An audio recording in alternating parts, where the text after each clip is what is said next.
I guess I'm about a couple of minutes late. Sabaho, everybody. Sabaho. Good morning. Hey, Goku this time.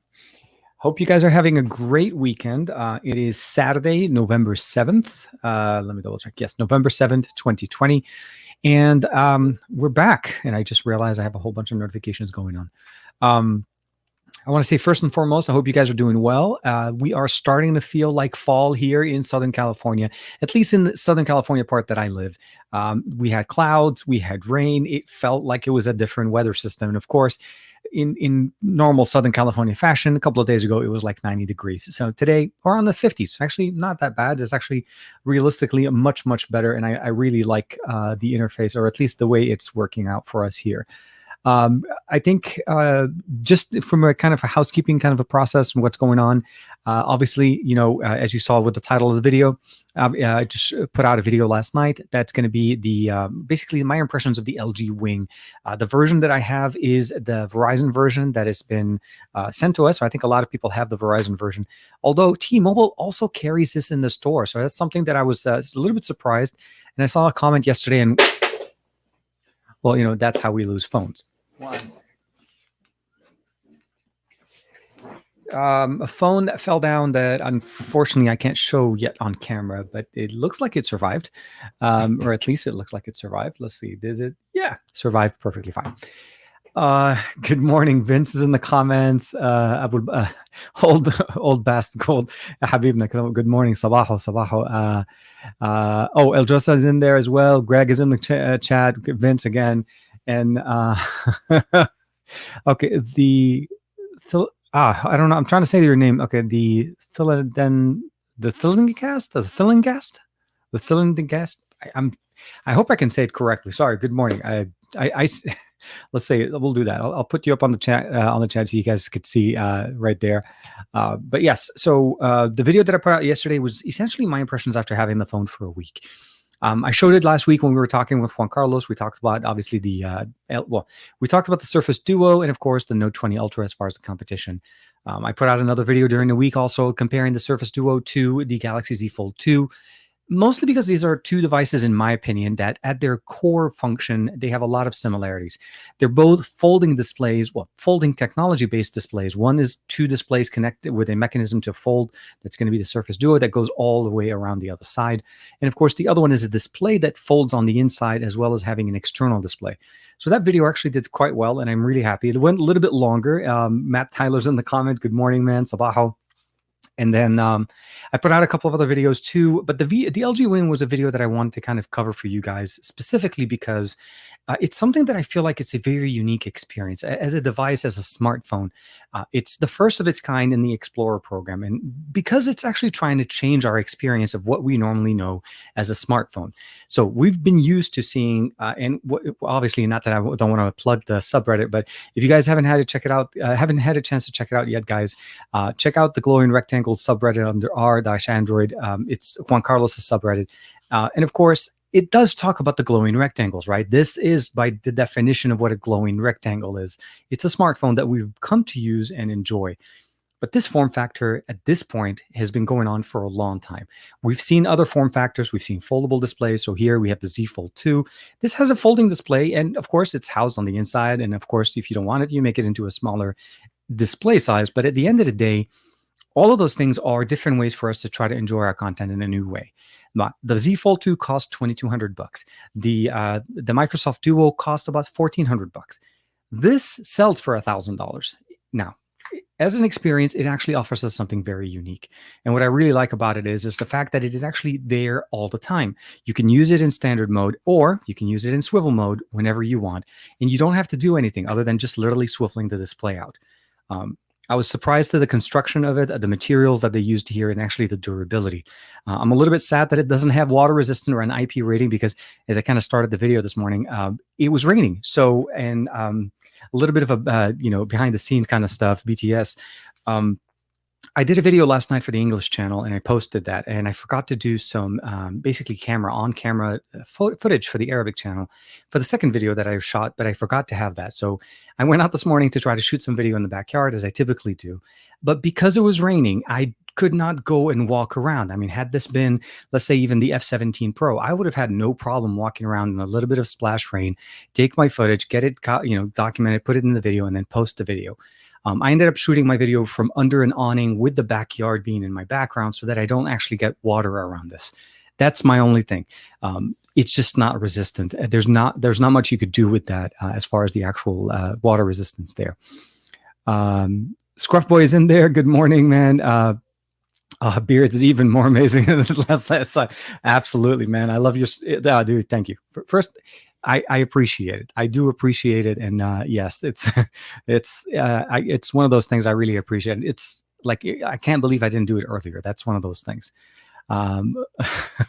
So let's talk a little bit about the t-shirt. This is actually a homemade, as you can imagine, a tie-dye shirt. But the reason why I wanted to wear the tie-dye shirt today is because I'm seeing a lot of my friends that pre-ordered their PlayStation 5 starting to get charged for it, which means it's actually going to be shipping out very soon. And of course, I am super jealous with this new Spider-Man, the Miles Morales game that's coming out. So this is my homage to that. So to everybody else that's going to be playing Miles next week, hopefully when they get the game and get the actual system, hopefully you guys will enjoy it. It looks amazing. I can't wait. I wish I was able to get in on those pre-orders, but we'll have to see.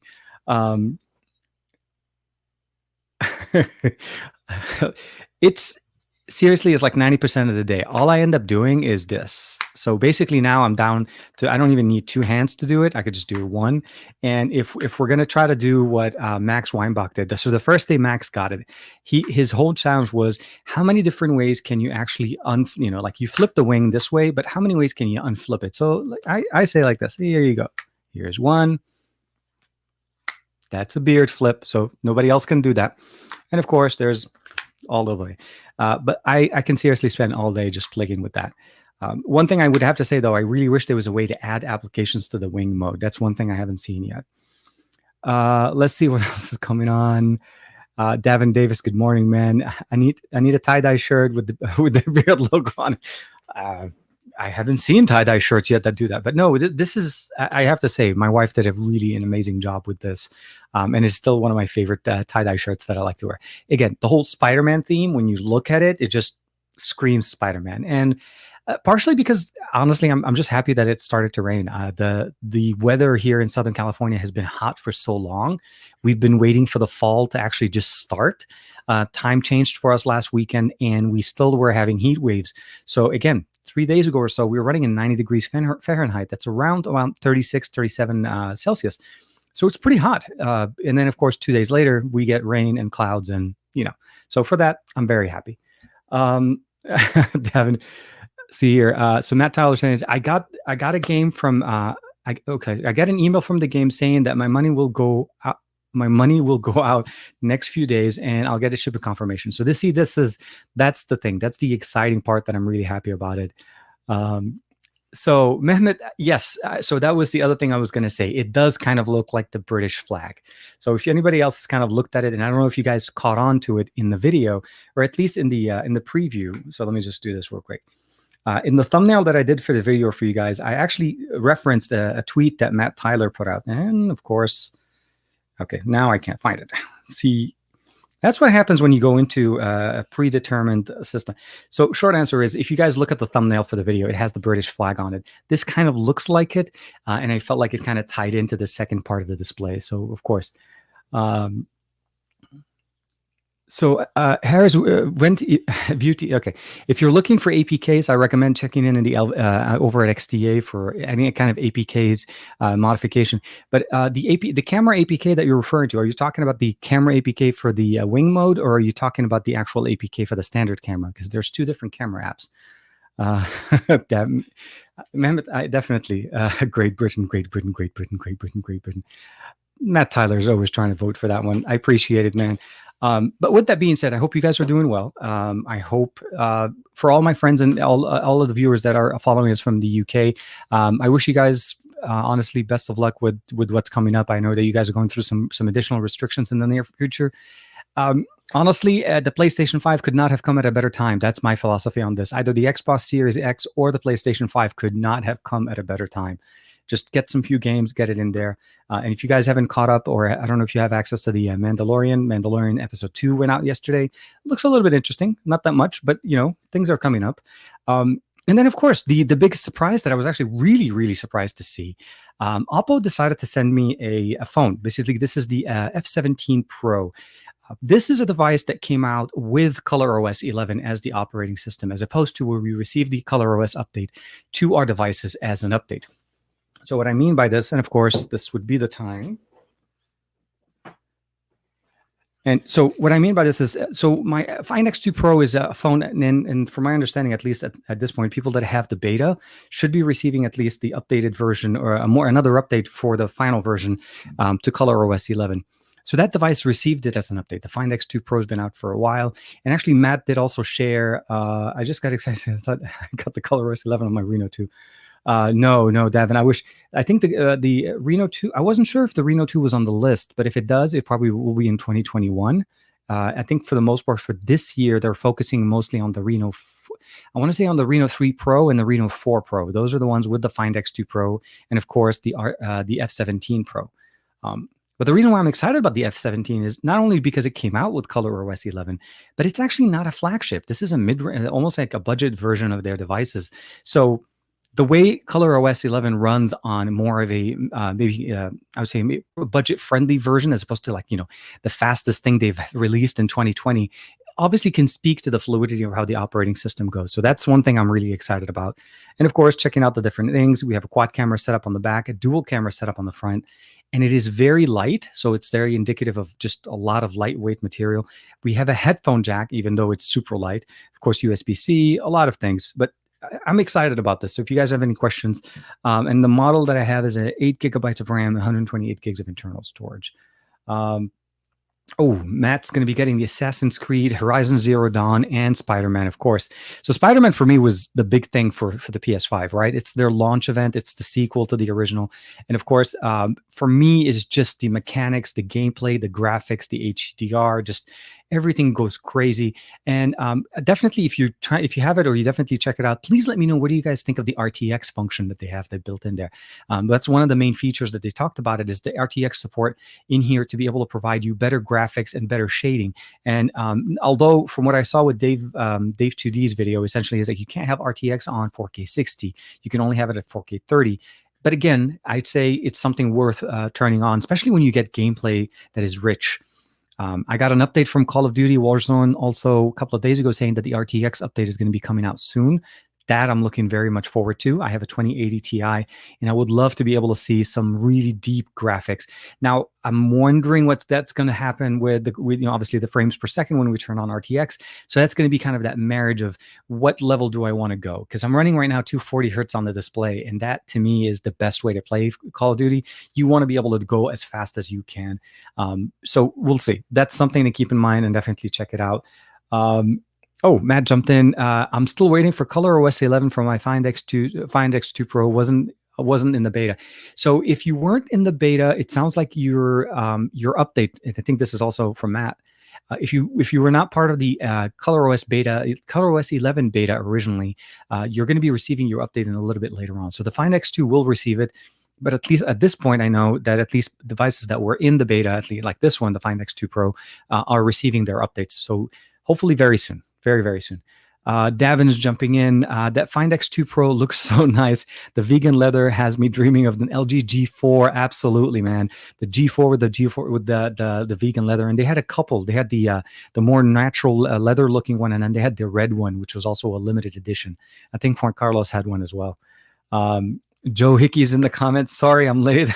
I was bathing the bubba. Hey, man, the baby looks great, man. And that was a really nice picture, by the way, Joe. On when you posted it on Twitter and Instagram, that was a very nice picture, pixel picture, definitely. What do you think about the M51 and the X3 NFC? So the X3 NFC, I think it's a great. I haven't had a chance to play with the M51, so the X3 NFC is my only experience, which I think the box is sitting somewhere in the wall right there. For the price, honestly, there's not much you could say that this device doesn't do well for where it's budgeted for. It's a great phone, a large display, large battery, fast charging, all the things that you normally want out of it. And if you don't, or if you're not too happy with the ads and so on, you don't have to actually interact with it. You can disable some of those things in there. So I think as a phone, the X3 NFC is a very nice and very good purchase. If you're thinking about upgrading to it, just keep in mind for the price point, the features that you're getting. I still think that it gives you more than what you pay. So it's a better bang for the buck always. Um, my Find X2 is the ceramic one.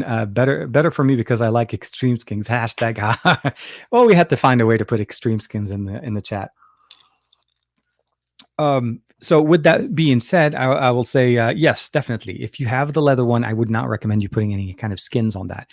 As you can imagine, with any kind of adhesive, even if the leather doesn't automatically get damaged, extended amount of time of that being on top of the leather, it's just residue and a whole bunch of stuff, it could damage it.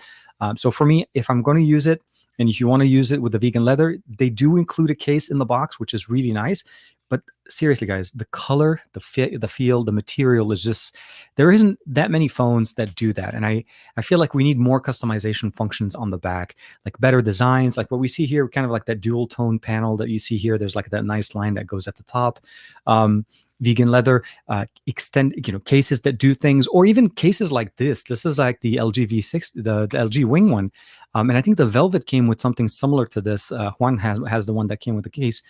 It's actually a credit card holder in the back, but it really looks really nice. Just gives us a nice little grip, and it's not glued to the back. There's not an adhesive there. It's just a non-slip material. But I like it. I'm really enjoying the form factor. The phone has a little bit of a weight to it. It's heavier than most other smartphones, but I feel like it's because of the mechanism. And of course, I really wish that we had stereo speakers on this. That would have been one of my only things, because I'm looking at it realistically from a mechanical standpoint. We do have the bottom firing speaker here, but if you swivel it open, and it's hard to tell on this end, there's actually an earpiece sitting in the back. I don't really know why LG couldn't have just said, let's just put a little bit of audio performance there so they can actually maybe give a little bit of extra sound.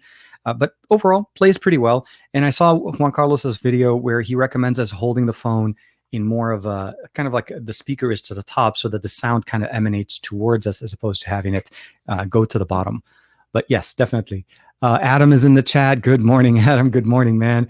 And of course, I use my X2 currently with Marble Extreme skins on, of course.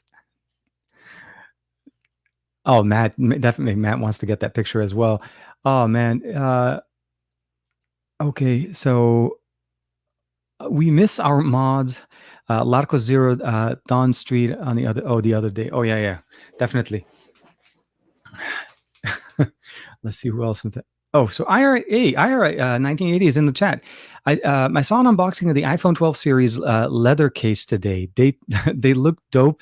And on the button. Oh, speaking of which, I forgot. Yes, the iPhones 12 mini and 12 Pro pre-orders went up yesterday. Covers on all sides. Well, for full protection. More Android OEM need to do this. Absolutely. I mean, I think we need better cases in general. But speaking of which, I decided to. I think I recognized it, Greg. By the way, and what happened essentially is that yesterday's the iPhone 12 mini and the iPhone 12 Pro Max came out. Now, one thing to mention is I actually have the 11 Pro Max that I've had for quite some time, and I use it for a lot of my B-roll, as well as a lot of like sometimes when I want to be able to consistently take footage of myself and doing something as well as the actual device. So the cameras on them are actually pretty good. I decided to actually not go with the 11 Pro Max, so the 12 Pro Max on the pre-orders, or even the regular Pro, or even the regular 12. But I decided to actually go for the 12 mini. I feel like the mini really is going to try to provide a unique experience. It's the most affordable iPhone 12 line of devices.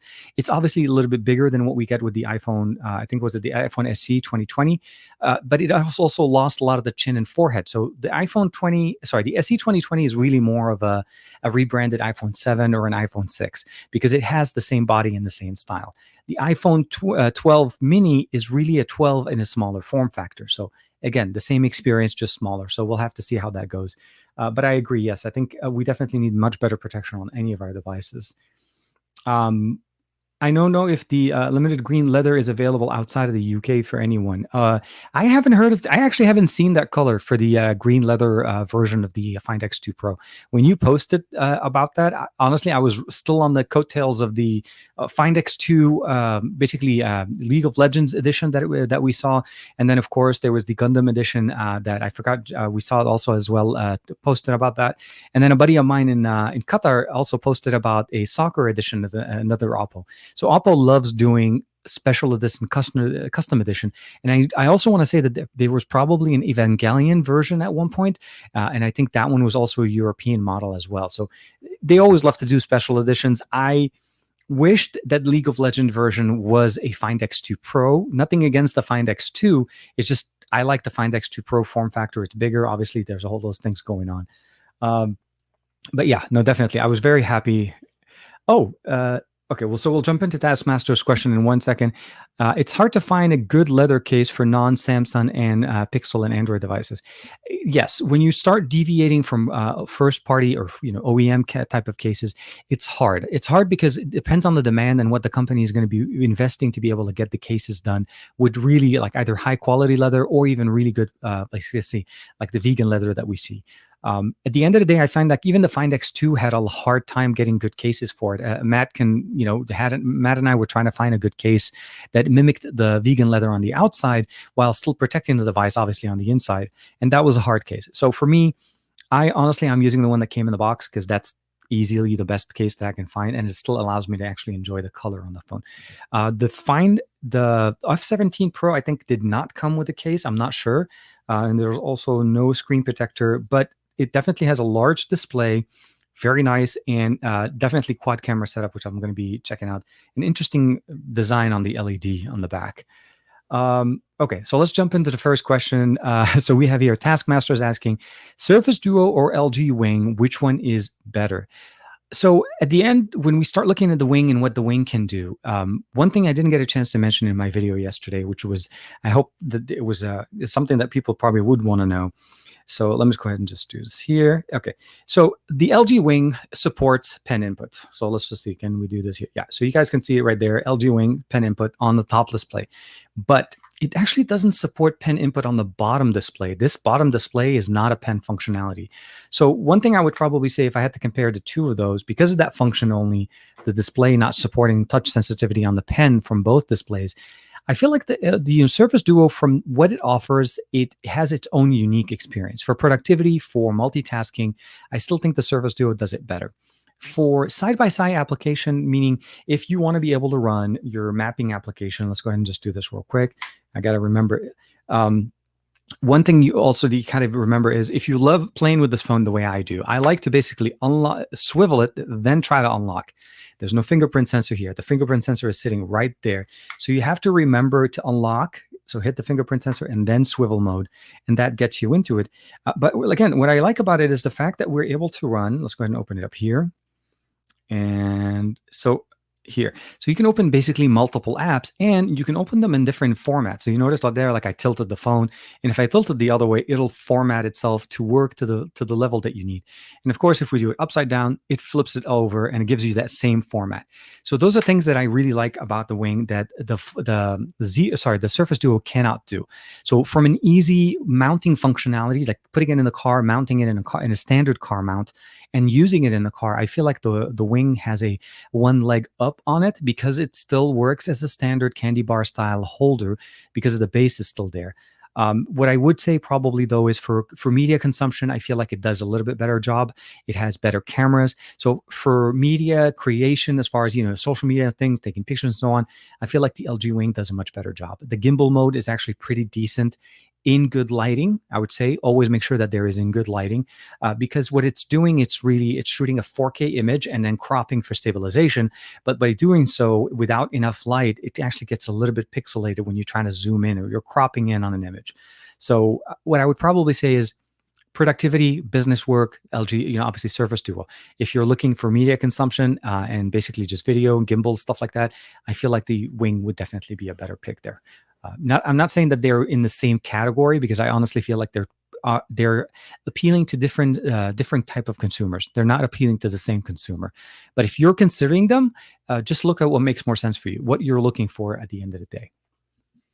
Mehmet is jumping back. I was thinking about buying the Oppo Find X2 Pro, but it's not in here in Turkey, so I bought the X2. The X2 is also a very powerful device. It depends on the market that you're in, but again, for me, it's nothing that the X2 can't do that the X2 Pro is that much. For me, it's more about just the form factor. I've always appreciated more larger displays. And there is something to be said about the technology that we have here. Again, QHD, 120 hertz, and honestly, one of the better panels I've seen today in 2020, maybe closely resembling, obviously, what we saw with the OnePlus 8 Pro. And that's one of the reasons I like that. The OnePlus 8 Pro has so much more things that I love about it. But again, it's also the super fast 65-watt charging with this thing that you can charge this thing in crazy fast time. One thing that we obviously appreciate on the OnePlus 8T now that also has the 65-watt charging. But yes, the Find X2, definitely a very, very nice one. Steve DeRoche, good morning. Bonjour, mon ami. I missed the leather back on the LG G4. A leather case on the V60 would be nice, though. That is true. Yes. Speaking of which, I think now I was able to find an unlocked version of the V60 on Amazon for about $500. So the price on the V60 did drop a little bit. Unlocked, which means you could use it with any carrier. You're no longer you don't have to get the carrier version of it. So, which is something that is very nice. If you've never thought of it, the V60, honestly, to date, understanding that the Velvet, understanding that the Wing are also very unique devices, but from a powerhouse level, runs the 865, gives you the best chipset because the Wing is running the 765G, by the way. It's a 5G chipset, but it's the 7 series as opposed to the 8 series. So while I still see that the V60 is the big daddy of all of the smartphones that LG put out in 2020, I feel like the Wing is the most unique. The V60 and the Velvet have that dual display, but the V60 is truly king when it comes to the best photography, 4K 60 all around on both front and back cameras. We have 4K 30 on the front here and 4K 60 on the back. So I still think the V60 is absolutely great. I appreciate it. And again, good morning, man. I found loads of cases on AliExpress, so I'll be ordering some and I'll let you guys know. So let's do that. Once you get those, let's make sure to get you on the show, and we'll do a quick review of the Find X2 cases that you get, whatever collection you end up doing there. That'll be fun. Okay, as usual, saying Islam, hi. So you're saying if BlackBerry sells BlackBerry OS phone with the Snapdragon 690, priced at $250, made in Bangladesh, what do you think about the BlackBerry OS basically coming back? So the Snapdragon 660, 690 is a 5G chipset. So then we're automatically talking about, the X51 modem, the Snapdragon 690 there. I honestly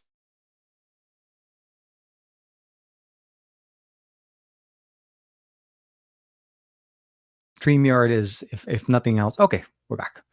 So jumping back into the BlackBerry conversation, I think BlackBerry needs to have a presence. We don't have something that is taking really over what BlackBerry has to offer. And I feel like BlackBerry needs to kind of truly become more in kind of like not just price, because I don't think BlackBerry was always hindered by the price. It's really more availability.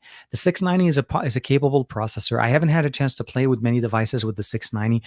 I know I've seen some devices with I think was it like the 630 and the 730 and the 720, and of course the 765.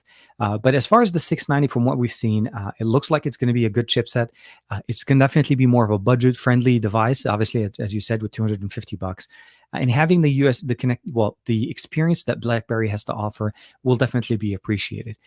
It's a little bit hard, even at that price point, to try to say, is it going to make it? People will need to find a reason for it. We have, like XDA and what's it called? FX Tech are doing a phone together that has obviously a full-size keyboard. So let's go ahead and open this guy up.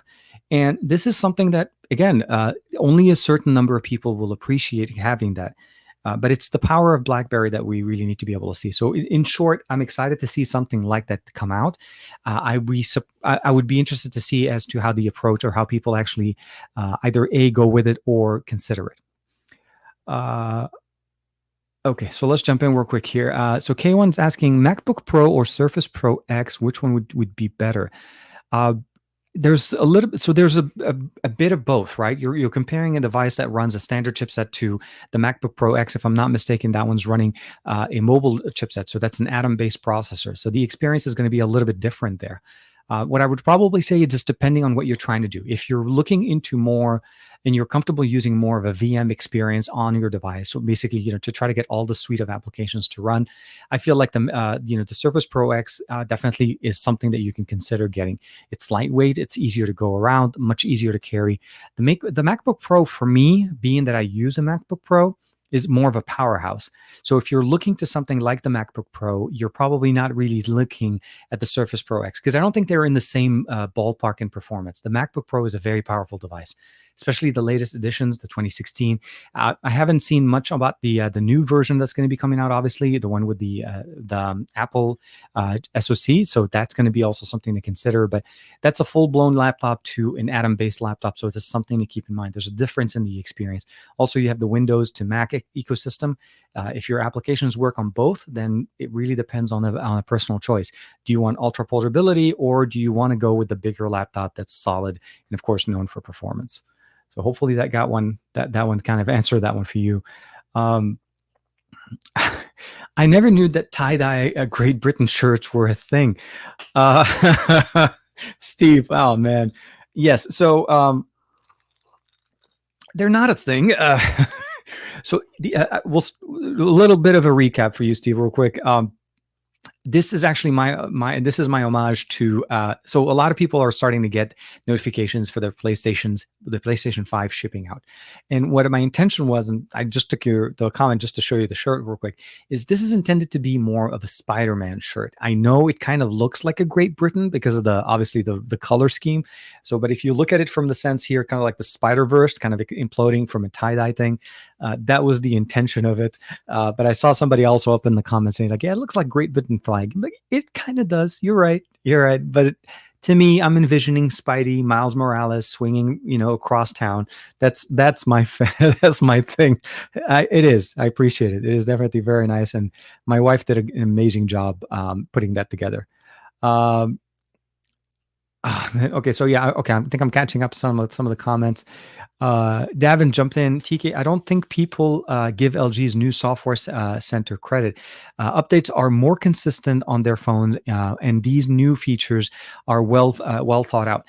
So one thing I think I'm with you with the update cycle. They're getting better. We do get updates on LG device. I mean, at least on the wing, I received 2 updates that came through from Verizon, but I think they've been more bug fixes.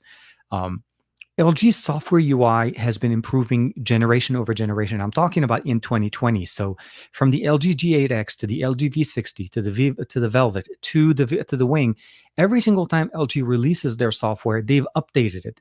What I've been begging them, though, which is really something that I hope that if you're listening, please follow through, is I want to see those updates pushed back. Like one simple thing, swipe down to open notification is not present on the V60 with all of the updates that we received. Now, I do have the T-Mobile version of the V60, so that may be a T-Mobile thing, maybe where LG released it and just T-Mobile hasn't released it. I'm not sure. But that functionality for me, ever since the Velvet, has been like, I really want that. That's the number one reason I switched to a secondary launcher on any device right off the bat. If a phone is too large for me to reach the top, which is the case, I want to be able to swipe down. Swipe down to open notification is the answer. Swipe down for universal search, I don't really feel that. I feel like, this is us trying to copy other things. And at the end of the day, just give us the option. One thing to keep in mind while I'm talking about the swipe down thing, OnePlus also is implementing some new things in their beta channel where they're actually opening the shelf. What used to be the OnePlus shelf sitting on the left side and now being open every time you swipe down by default. And you have to change that to go back to the swipe down to notification. But I like it. TK is right. The Duo was it actually, yeah. So Greg's in there as well. I feel like it is made for productivity. I think at the end of the day, when you look at it, the way it works, the way it forces you to use the 2 different parts of the desktop, you really see and you get a lot of that, I would say, Surface experience on that smartphone or that, that tool, I would say, for productivity. That's the way at least I used it, and I had it for a month and I enjoyed it quite a bit. Thanks for your response. You're absolutely correct, TK. I appreciate it. Yeah, no, like I said, it depends on what you're looking for, in what form, in what you're looking to get out of it. Adam's jumping back in. Oh, I have to head up, man. Great show. Keep it up. Great work. Thank you, man. Appreciate it. And yes, no, it's one of those things. I appreciate everybody jumping in. Tech Odyssey, of course. Adam is in there. Uh, Yeah, TK and Matt Tyler live stream. What do you guys think? Absolutely. I think we should definitely finally have our greatest. If you guys probably know or not, but Matt is also one of our mods here over on the channel. So if you see him interacting with you guys, talking to you guys, please, know he's trying to help and make sure to keep everything kind of working correctly. And I do want to say, if I haven't had a chance to see Aditya yet, but I want to say thank you to Aditya for a quick little tip that he gave me earlier on Twitter regarding some potential. Sometimes we get some spam and stuff like that in the comments, and I was able to put in some filters in there ahead, hopefully helping us with not getting too much distractions going on. But Dominic, yes, I did. It's StreamYard doing its thing roughly at about 20, somewhere between 23 to 25 minutes or so. It does that every once in a while. It does the spinning wheel of death. So whenever I see that, I tend to just pause for a little bit and wait till I get back. Let's see what else we have. Okay, so Matt's going to jump in audio only at this point. I'm going to do audio only while I take a trip to the store. Absolutely, man. Oh, hey, Aditya is in the chat. Hey, good morning, man. Hope you're doing well. Sabaho. Thank you very much. And thank you for the tip on Twitter. Appreciate that. I had a chance to set that up ahead of the chat. So hopefully we'll see how that works. Oh, wow. Okay, so there's a lot more comments. I just haven't been seeing them. Dovert says Sabaho, Ahlan, Sabaho, welcome. TK, oh, here. I think that the teacher looks more like a Union Jack. So let me just say this. We see what we want to see in what we are looking at, right? So our experiences will always, I would say, basically color our eyes' view of what we're looking at. I look at this and I see a Spider-Man shirt. You look at, some people will see it and will see that, the Great Britain Jack, or, Union Jack in there, or even the, the UK flag. So to me, it's fun. It works with everybody. It does look like Union Jack. Oh, man. MacBook with an x86 Intel processors are limited in the current climate due to the throttling. Yes, that is known. We'll be interested to see what the performance with the ARM-based Apple's SoC. So the hope is that they get to do what they do with their iPhones, right? It's the ability of tailoring the operating system and the hardware. When you control every aspect of a piece of hardware, you truly are able to tune it to the point where it works, hopefully, without any throttling, without any issues, and of course, pushing the limits of what we're able to do with our mobile devices and introducing new features. Those are the things that we hope that Apple is able to bring into the game. Now, the fact that they're not using an Intel-based processor, to me, at the end of the day, as long as our applications and everything that we normally use, so be it Final Cut Pro, Premiere, all of the major apps are compatible and they work as efficiently on a Mac than they work on a PC, because that's the biggest difference, of course, that we're starting to look at, right? When we change from an SoC from one to the other, we are pretty much sure that Final Cut will get the built-in integration because that's an Apple product. Apple will take care of Final Cut right away. But will Premiere get the same treatment? That's the concern. For creators and producers or people that use third-party applications, it's always going to be an issue, because like right now, like if I want to switch between an AMD or a Ryzen, an AMD, so like basically an AMD GPU or an NVIDIA GPU, I know that I have to stick with NVIDIA, not because I'm not a fan of AMD, but that's because my Premiere works best in NVIDIA environment. Now, don't get me wrong, I'm happy with the performance as well. RTX is amazing. We got all the things in there. I've been on Team NVIDIA for a while, but on the SoC, I've shifted Ryzen for years now. So to me, nothing against Intel, but I feel like Intel at this point is just not providing us what we want. They reigned for quite some time, and I think they maybe got to the point where they weren't very pushing the limit of the performance, bang for the buck. Prices were too high for their SoCs, and people were just having to basically settle in with more lower powered systems. Now with Ryzen, with the 5900X, which by the way, I would love to be able to get that 5900X to replace my 3900X that I have in there. Absolutely blows it out of the water for about $500. The performance, the thread performance over there, crazy. And for me, that's what I need. I need a fast processor that can handle my gaming experience, but not only that, gives me what I want and just gets us going all the way at a good budget friendly price.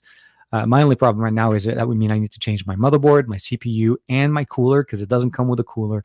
Although I'm wondering if the 3900X will work with it. I haven't had a chance to look that up yet, but we'll see. So yeah. Dominic Wong says, I think the shirt looks more like Union. Yeah, I think so. There's a lot of different things. Get yourself a Spider-Man badge to stick in the middle of the in the middle, TK. If anyone can pull it, it would be so maybe, yeah. So So we'll go ahead and do it like right there. We'll put a sticker in there, or hold on, let's see. Can we? Let me see. Can we? No, I didn't want to do this. Hold on, let's see. See, can we do? Boom. Now we got it. It's a TK shirt. We got it. We're moving on. It'll be available on the store very shortly, guys. It'll be a custom shirt, definitely. K1 is asking, will Qualcomm Snapdragon can beat Apple Bionic chipset? I think at the end of the day, performance-wise, year over year, from what we usually get on an average usage, I think the performance is going to be the same regardless of which chipset you're going with. The A13 was not as fast as the A65, but again, keep in mind the A65 came after the A13. So when you're looking at a development cycle of how things take time for them to be developed, my prediction for the 875 series, or the next series of the Qualcomm chipset right now, is that they're going to be moving faster. The claim that Apple made regarding the A13 Bionic, the A14 being faster, sorry, I'll go put that one back there. Not there, and we'll stabilize it right there. I think there are some news articles or some people that were able to prove that it wasn't true, that as far as true, like, that's faster than the 865 Plus. But at the end of the day, really, it's what we use it for. If you're using your chipset or your device for, I would say, casual usage, right? Your daily activity, checking email, social media, taking pictures, editing the pictures lightly, sending and receiving messages, WhatsApp, all the different things that we normally do on the daily, not producing things, I feel like both chipsets will perform well. Where I feel like the A14 right now is showing us some really good improvements, it's where that power efficiency is coming in.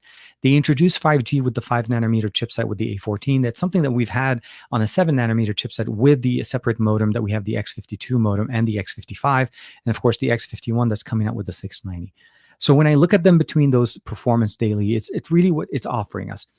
The iPhones right now, although they are running 5G, they're suffering from battery consumption issues, and I think that's going to be something that I think generationally Apple needs to fine tune and optimize with software updates. But short answer, general use, we won't really notice a big difference between the two. It's when we start looking into productivity, pushing the limits, performance, that's when I feel like the 5nm will work better. That's when I probably say that the A75, if anything, will probably match, if not provide us a comparable experience on Android and other devices than iOS, if that's a way of saying it. Aditya is jumping in. Oh, Aditya jumping in saying hi to Devin. I'm doing okay.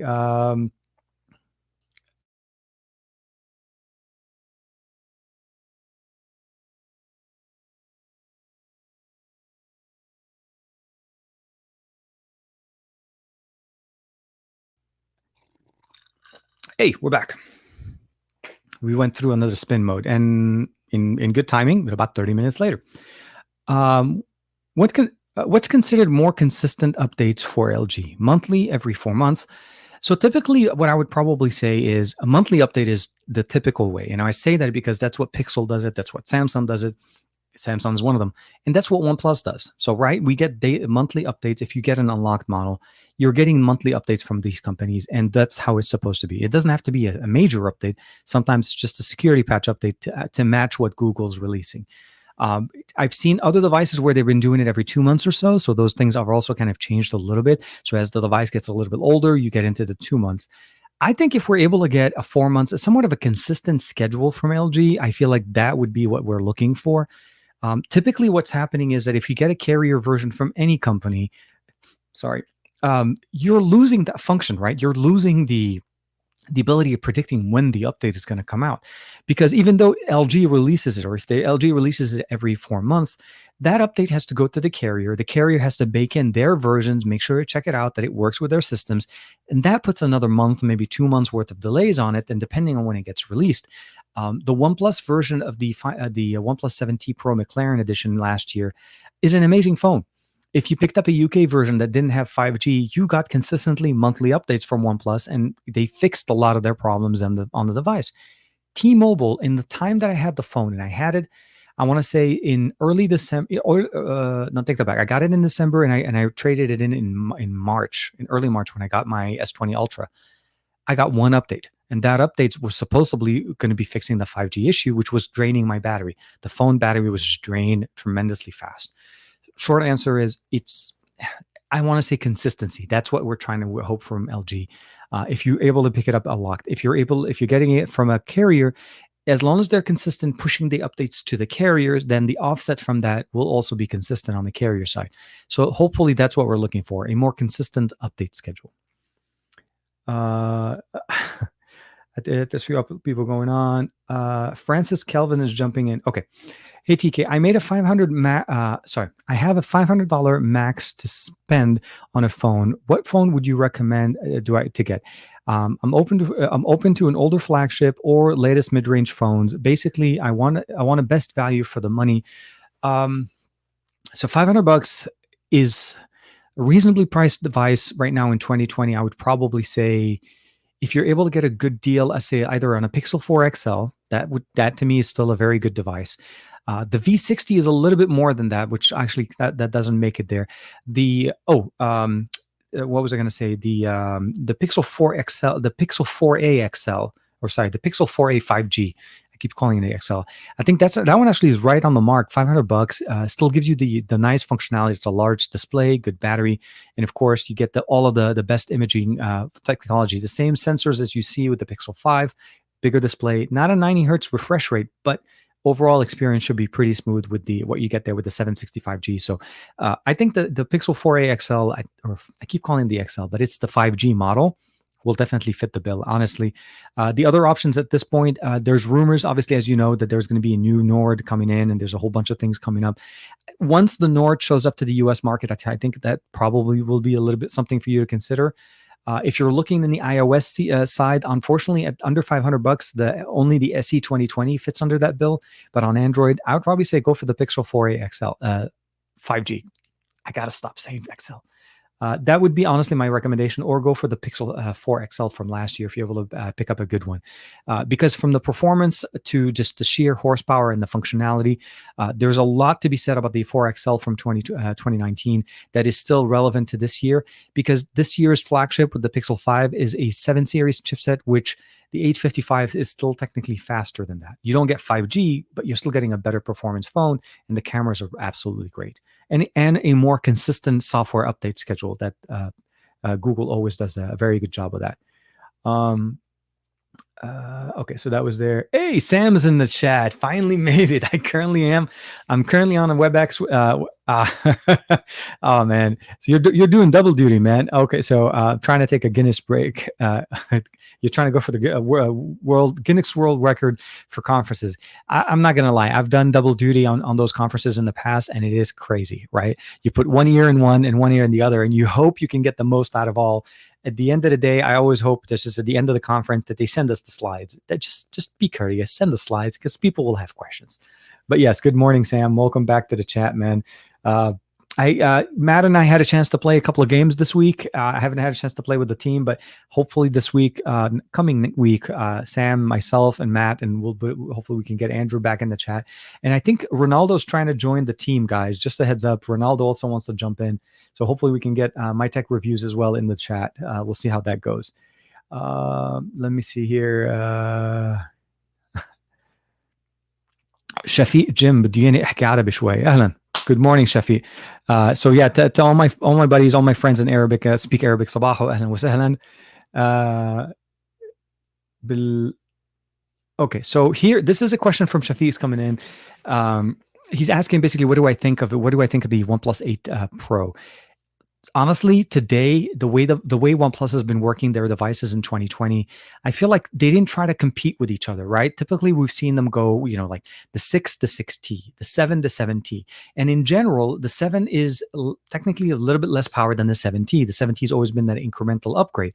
So what they did this year is they released the 8 Pro, And then they released the 8T, which fits right in between those two devices. So the 8 Pro is the best. It's selling for $200 off right now for $799 for their best version. So this is like the top of the line version of a OnePlus device, at least in the US, Shafi. So I'm not sure if it's the same across. But the answer is, honestly, it's the best. It's the best that they have to offer. You get the fastest internal storage, the fastest update. It's already running on Oxygen OS 11. So that's one thing that also kind of checks off the box on that. And of course, you're getting all of the main benefits of the fast charging, the fast wireless charging, reverse wireless charging, and of course, just the overall display, 120 hertz QHD resolution, all of the things that you really like on this device. So I think for me, the Pro is the best. And I really hope that in next year, we'll see more new improvements, new functionalities. But I really wish we could get the headphone jack back. Honestly, I feel like that's something that we miss from OnePlus. And then, of course, other options, maybe new features in there. But if you're thinking about it, if you're looking into getting a smartphone from OnePlus, the best that they offer is the OnePlus 8 Pro. Hopefully that answers your question, Shafi, and we can get that. I bought 4 Moto G power phones for under $20. May I ask why you bought 4 of them? I mean, as long honestly, there is a choice for anything you can pick up. You have to consider the fact of what you're looking for, and as long as it serves the purposes of what you're looking for, $200 for 4 phones is a banging deal, man. It is absolutely a banging deal. Okay, so Dominic Wan's answering Davin Davis there. I think there's a few things going on back and forth there. Just really focus on the DTS comments. Yeah, no, definitely. A DTS being really cool. Let's double check here. Okay. The K1's coming back saying, how much is speed difference between Apple's and NVMe and UFS 3.1? It's really hard to express the difference on internal storage on an Android device, specifically because it's hard to actually justify the action that you normally would use it that would basically give you that benefit. Now, we want faster read and write on any internal storage. I definitely appreciate that on my PC, but I can justify that because on my PC, when I'm doing rendering, when I'm reading and writing and I'm scrubbing through data on my PC, that read and write is a very big factor, especially since you don't want to run obviously any kind of moving hard drive. So the short answer is, how much faster one over the other, it really depends on what you're using it for. If it's on a smartphone, read and write for the most part is very similar, especially when you're looking into basically daily activities. You're not doing a lot of read and write. A lot of it is storing in RAM, downloading from the internet, and very few of that information is on your phone, except for when you open up and start editing videos or editing footage on your phone. That's when you're doing a lot of read and write. Most of the time you're doing write because you're downloading and you put on and then you wipe if you're not using it. Either goes to memory or it goes to the storage. So specifically, as far as how much difference in speed there is, I can tell you that anything above 3.0 on Android and or even on iOS, when we start looking at the NVMe system here, the reality of the matter is it's just super fast SSD technology. It's the read and write is so crazy fast. They're not at the point where one of them will basically say, just because it's a little bit faster, that it's going to make your experience better. They're both fast. That's the best way to look at it. So the reason why I think NVMe is not jumping in there because of the fact that that would be a solid state. So you're looking at it more like PC type storage over Android storage. So I think UFS 3.0, I think it's just the format, the file system that we're using on there. And to me, it just works a lot better when 3.1 works a lot faster, at least for Android devices. And I can attest to devices that run UFS 2.1, comparing them to the UFS 3.0 or 3.1, there are very few cases, specific use cases that will justify getting that faster internal storage. Because for the most part, you wouldn't even notice it. Okay, so I think Aditya is answering. Oh, okay.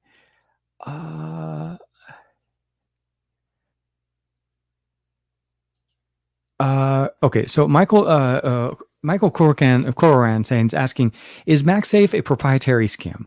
MagSafe is just a technology that uses magnetic connectors, right? We used to have MagSafe on the chargers that Apple used to release for their MacBooks, right? It was a way for people to be able to not feel bad that they moved their PC and incorrectly bent the cable that was connected to the PC.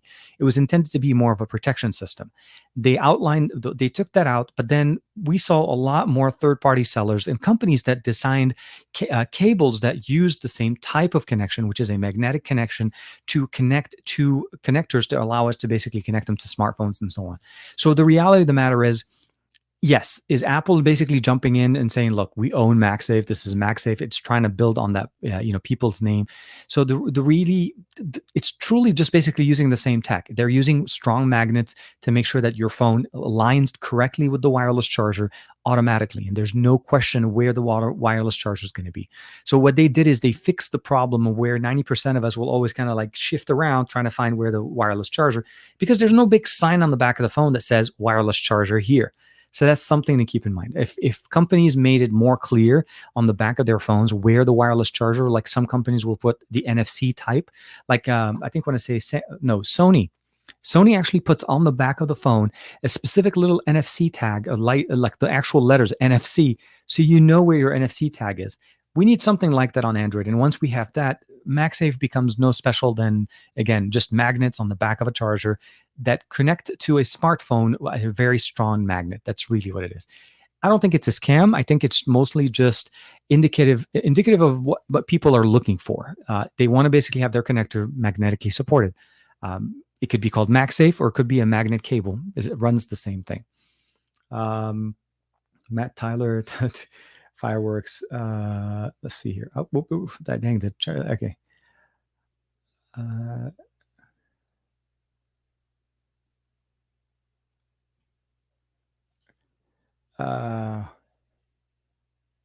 Okay, so one of the comments is asking me here is, why do I always speak in English and not in Arabic? Just for reference, this is my English live stream, so obviously I will be speaking in English in here. I did consider opening or having an Arabic live stream, so it's a little bit hard answering a question in Arabic over in the other. The short answer on this is, if you're asking an Arabic question on an English live stream, it's going to be a little bit hard for me to answer you and not have to repeat it again in English. So just that's more of a common courtesy to everybody else in the chat. But I understand, yes, معك حق، اللغة العربية ما في مثلها، بس I have to لازم احكي بالانجليزي حتى الناس يفهموا علي مظبوط. But yes, thank you. Okay. Did anybody have a chance to mess with the ZTE Axon 10 Pro?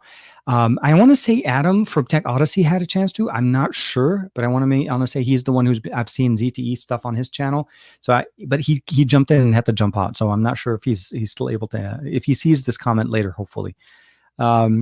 I thought I saw you were getting 5G on your P40 Pro. Yes, on the P40 Pro and the Mate 40 Pro, I got 5G in the US. And mostly, so just to kind of caveat that, this is T-Mobile 5G in the US. So it does register as 5G, and I think I was able to get some decent speeds here. But this is a sub 600 type of 5G, not ultra wideband, so not Verizon style. So for me, I always run them on T-Mobile. I do run the AT&T version of them sometimes, but I want to mention that the AT&T side, for some reason, since I don't have an AT&T 5G account, it doesn't register 5G on my phones. I still get the 5GE, the 5G, and whatever, fake 5G. Short answer is it's T-Mobile. That would be the T-Mobile answer there. And it does work with the Ballon, the Ballon 5G modem that Huawei uses on their smartphones. So it's not an issue. Connectivity works fine. HSPA Plus is also pretty good. So even if you don't get 5G, realistically, they have enough compatibility on the bands, at least in Los Angeles for me on T-Mobile, that I'm able to get decent speeds. So I never have a problem with that. Okay, so Davin Davis, I think, is jumping in. Let me hear. Yes. What Phil gaming on? Okay. So let's look at it this way. What do you feel is the future of gaming smartphones, and how is the development holding up in the future? So as far as gaming smartphones, the category of a gaming smartphone right now is it's a very, very small, specific niche market, or niche market, I would say. The key features that make a phone a gaming phone are very specific. And I talk about basically any kind of augmentation to the phone to allow it to be more like a PC. So the Red Magic 5G is a perfect example. They include triggers on the side. They also include a built-in fan, an actual moving fan that sits on top of the SoC to try to cool the system down. So to me, that's a gaming phone. When you take those two pieces out, I really don't see a big difference between a gaming phone and what a standard flagship can do, because at the end of the day, a gaming phone needs to run a very fast processor. That's a flagship processor. It needs to have fast sorry, it needs to have fast internal storage. It needs to have obviously connectivity. It also needs to have the ability of basically run the latest games at the best possible way, which means a high refresh rate, bright displays, all of those things. And I think gaming phones do those. They do them very well. But I actually feel like, OnePlus, Oppo, Samsung, some of those devices now, the flagship versions of these devices, operate so well that they do a really good job. So the development on this thing, as far as gaming phones, we need to find more gaming specific use cases. The ROG Phone 3 obviously is a perfect example of what we have there. We used to have the Razer phone. That unfortunately is not there anymore. But the short answer is it's the accessories, it's the augmenting of what you can do to the smartphone that will allow it to be more functional in a gaming environment. So joystick control, things that basically, as opposed to having to go out and buy a Kishi controller for $100, having those triggers on the side is a big plus. That's a savings for the person that's trying to play games. So the development in that aspect, I mean, we want to see obviously better graphics. We want to be able to jump away from that just 1080p at 144 hertz. We want to be able to go to 4K 120 hertz. So that, I think, or even QHD at 144 hertz. Those are the type of technology improvements that we want to be able to see. But at the end of the day, I want to see more development from the software companies, the gaming companies, to take advantage of 144 hertz. Playing Fortnite at 90 frames per second on a OnePlus is amazing, but I would imagine playing it at 144 hertz the way I can play it on my PC is even better. So those are the things I'm looking for, and I hope as far as the development coming up in the near future. Let's jump in real quick here. Oh, here. But wireless charging is only possible through MagSafe, right? No. Sorry, let me finish the question. So you need a proprietary hardware for benefiting for the fast wireless charging. So MagSafe as its own, the iPhone still uses Qi wireless charging, right? The MagSafe technology as a charger optimizes the charging because of the fact that it forces it to be in the right spot at all times. It doesn't mean that if you take your iPhone and you put it on a Qi charger, it won't work. It's not a proprietary sense of you won't be able to charge it wirelessly, and you need to have a MagSafe. At the end of the day, I feel like Apple's ecosystem of proprietary content is well known. We've known that they do this all the time, but it doesn't mean that they're not going to allow third parties to be able to basically license the technology and be able to release and sell other accessories at a much lower price than having to pay the Apple premium, I would like to say. But at the end of the day, anything and everything that Apple does, or any company that's releasing a phone, let's just be realistic from a business standpoint. They're not doing it for us. They're doing it for them, right? They're doing it in the sense how do they provide a better experience for their customers so that they become more successful? How do we provide an ecosystem for customers to benefit out of all of the services that we can offer? So at the end of the day, if you really look at it, it's a relationship between the two, but at the end of the day, they are benefiting from it.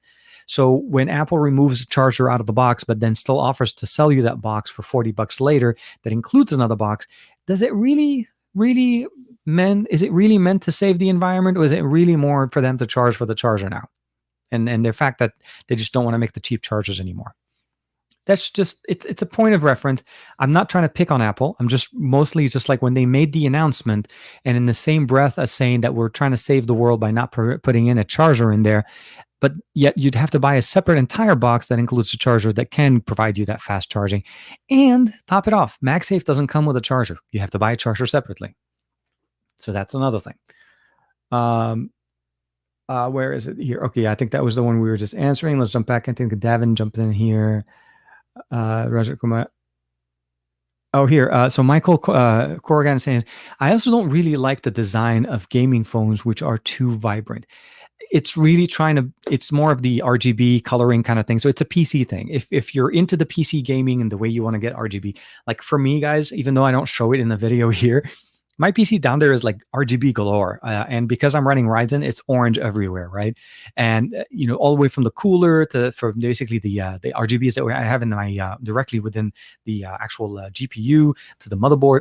It's just a personal preference. You can customize it, but the flashiness is really based on that. It's trying to feed into the gaming sense. If it was trying to shoot for a regular phone, I think they would tone it down a little bit. I think the Red Magic 5S is a little bit less, I would say, not overstated, but less flashy design wise. We need better mobile games too if we want the future of gaming phones. Absolutely. First and foremost, there's one thing to be said, that there's a car that can go 100 million miles an hour and you can have the fastest car in the world. But if there's no road for you to drive that car on, is it really worth it? So at the end of the day, we really need games. We really need development to actually start pushing the limit. We've seen 60 hertz, we've seen 90 hertz for quite some time. We've seen 120 hertz now since the beginning of last year. But the fact of the matter is, a lot of developers, a lot of gaming developers, are still factoring in the most common denominator when it comes down to refresh rate, which is 60 frames per second, because they're realizing a lot of people are playing games on 60 frames per second devices that are playing on 90 or 120 or even 144. So till that tipping point kind of shifts over. The example would be the X3 NFC or the Poco phones or any of the other phones that come out that have higher refresh rate at a lower price point. We're going to start seeing developers answer to that. So that's the goal, is to see what developers are able to provide us once they realize that their users are demanding more, and the common denominator is no longer 60, maybe 90, maybe 120. I have, I'll have words. I'll have words with gaming phones are beautiful. In my personal opinion, absolutely. Matt Tyler is 100% right. The ROG Phone 3 was a beautiful beast.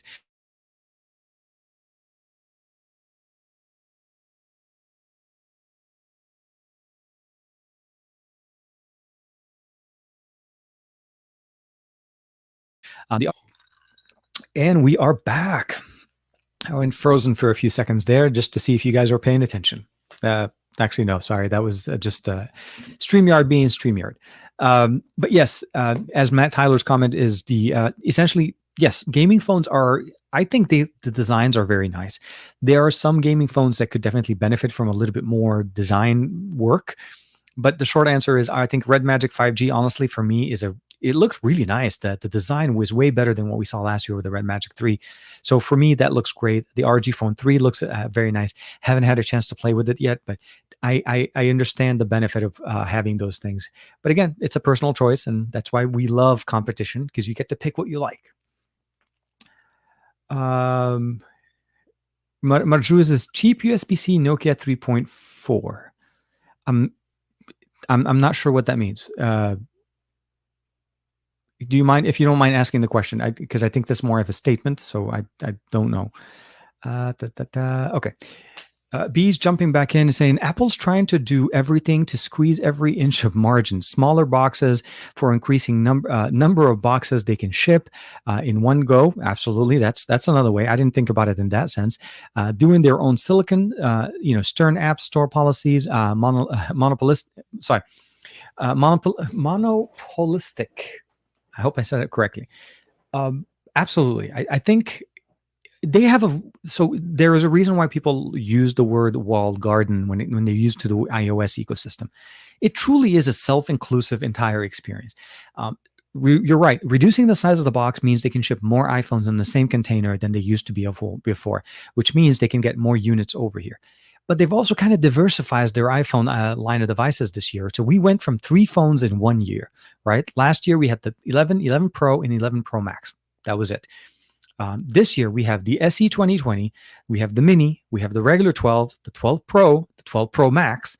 That's a lot of phones in 1 year. So the reality is, and if they start shipping all of these phones with no chargers, yes, they can definitely fit more boxes. But at the end of the day now, I don't think their margins or their profit margins are going to be as high. I think people that are looking at the 11 Pro Max right now at $1,100 or $1,150, depending where you're getting it.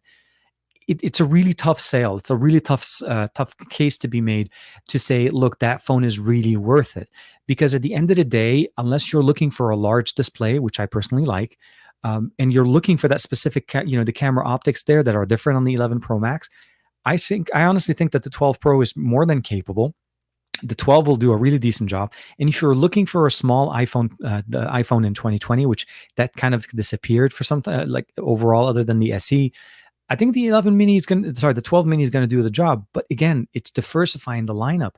But everything has to stay within Apple. It's like, the fast charger is an Apple charger. MagSafe is directly from Apple. What we are looking at essentially is truly a system that you go into knowing that everything you're going to basically have at home has to shift over. HomeKit, Apple TV, all of those things that you need to jump into just to truly get that fully seamless experience. And we can't really say that Android doesn't have a similar experience, except that Android does have options. We have Android TV, we have smart things that are in my Samsung. That's not all Android specifically, made by Google. And of course, you have different selections of things that you can do. And there's so many more manufacturers and so much more selection that it comes on when it comes to Android devices. And I think that's one of the reasons why I like the Android ecosystem a little bit more. Customization, selection, choice is always going to be there. And it's getting a lot better too. Android 11 is doing a really good job. And I really like what we're getting from different companies. That's very nice. Let's see if I can jump in here without having this jump 6,000 miles an hour. Michael jumping back. Yes, they allow third party to do MagSafe, but they don't let them charge the MagSafe at 15 watts.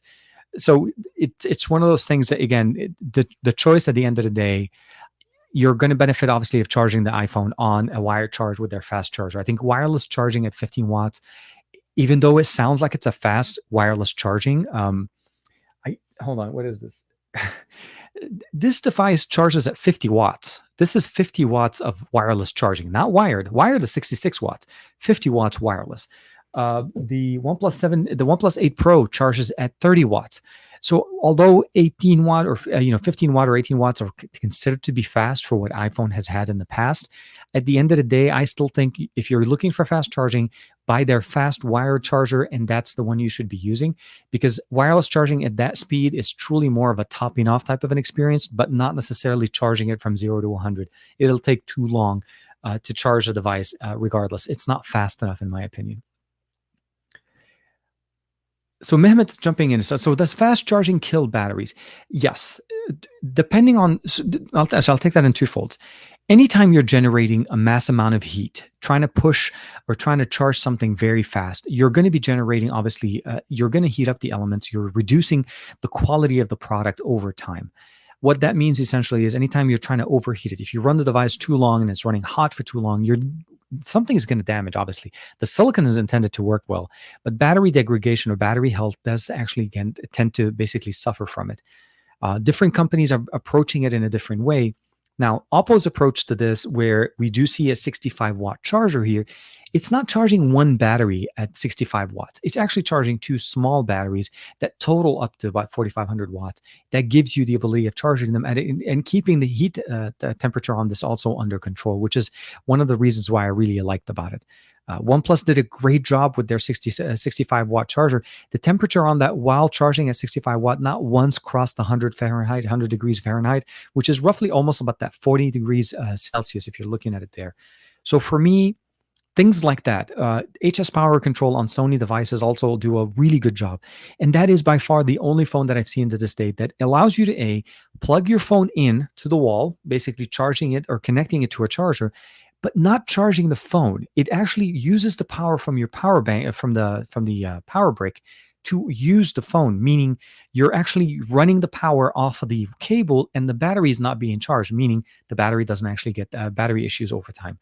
Oppo also introduced the specific time full charge for the overnight charging people that like to overcharge, to charge their devices overnight, meaning it doesn't allow the phone to go to 100% when it's on the charge till a specific time. Let's say you're going to wake up at 6 a.m. in the morning. It knows when you're waking up and it keeps the device running at about 70 to 80%. So it charges up to 80, stops, keeps playing allowing the phone to stay around that timeline. And once it gets to the point where it can project the time of basically 6 a.m. charging, it allows it to charge to 100% and allowing the battery to have better life. So the point of the answer is speed charging over time can damage if there's no protection measures put in. HS Power Control is one of them, but they can also do a lot of software improvements. But that's part of how it is. Fast charging always generates heat. Oh man, yes. If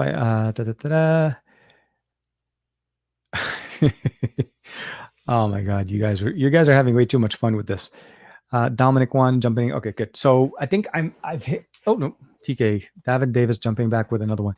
Sorry, TK. Doesn't the ROG Phone 3 now have a similar battery case feature that they've done? So I haven't had a chance to play with it. I read somewhere, but I can't confirm it. So unless Matt can jump into this with a confirmation, did the ROG Phone 3, because I think you had one, have HS power control functionality? So something like what we've seen with Sony's. I think that would be a very big benefit. But again, very few companies are putting it in. Sony, for the most part, is what's highlighted it for me.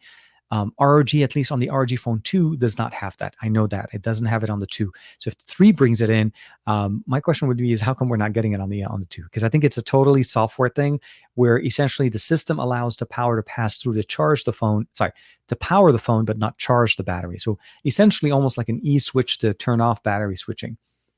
Well, see, let me double check here. Okay. I did want to say one thing real quick with while I'm waiting for some more comments to come in. So one thing about the F17 Pro is that this is actually running a MediaTek processor. So it's not running a Qualcomm processor. It's a MediaTek, and I'm reading this mostly, guys, because I don't really know. It's the P995, if I'm not mistaken. Where is this? I'm looking at GSM Arena.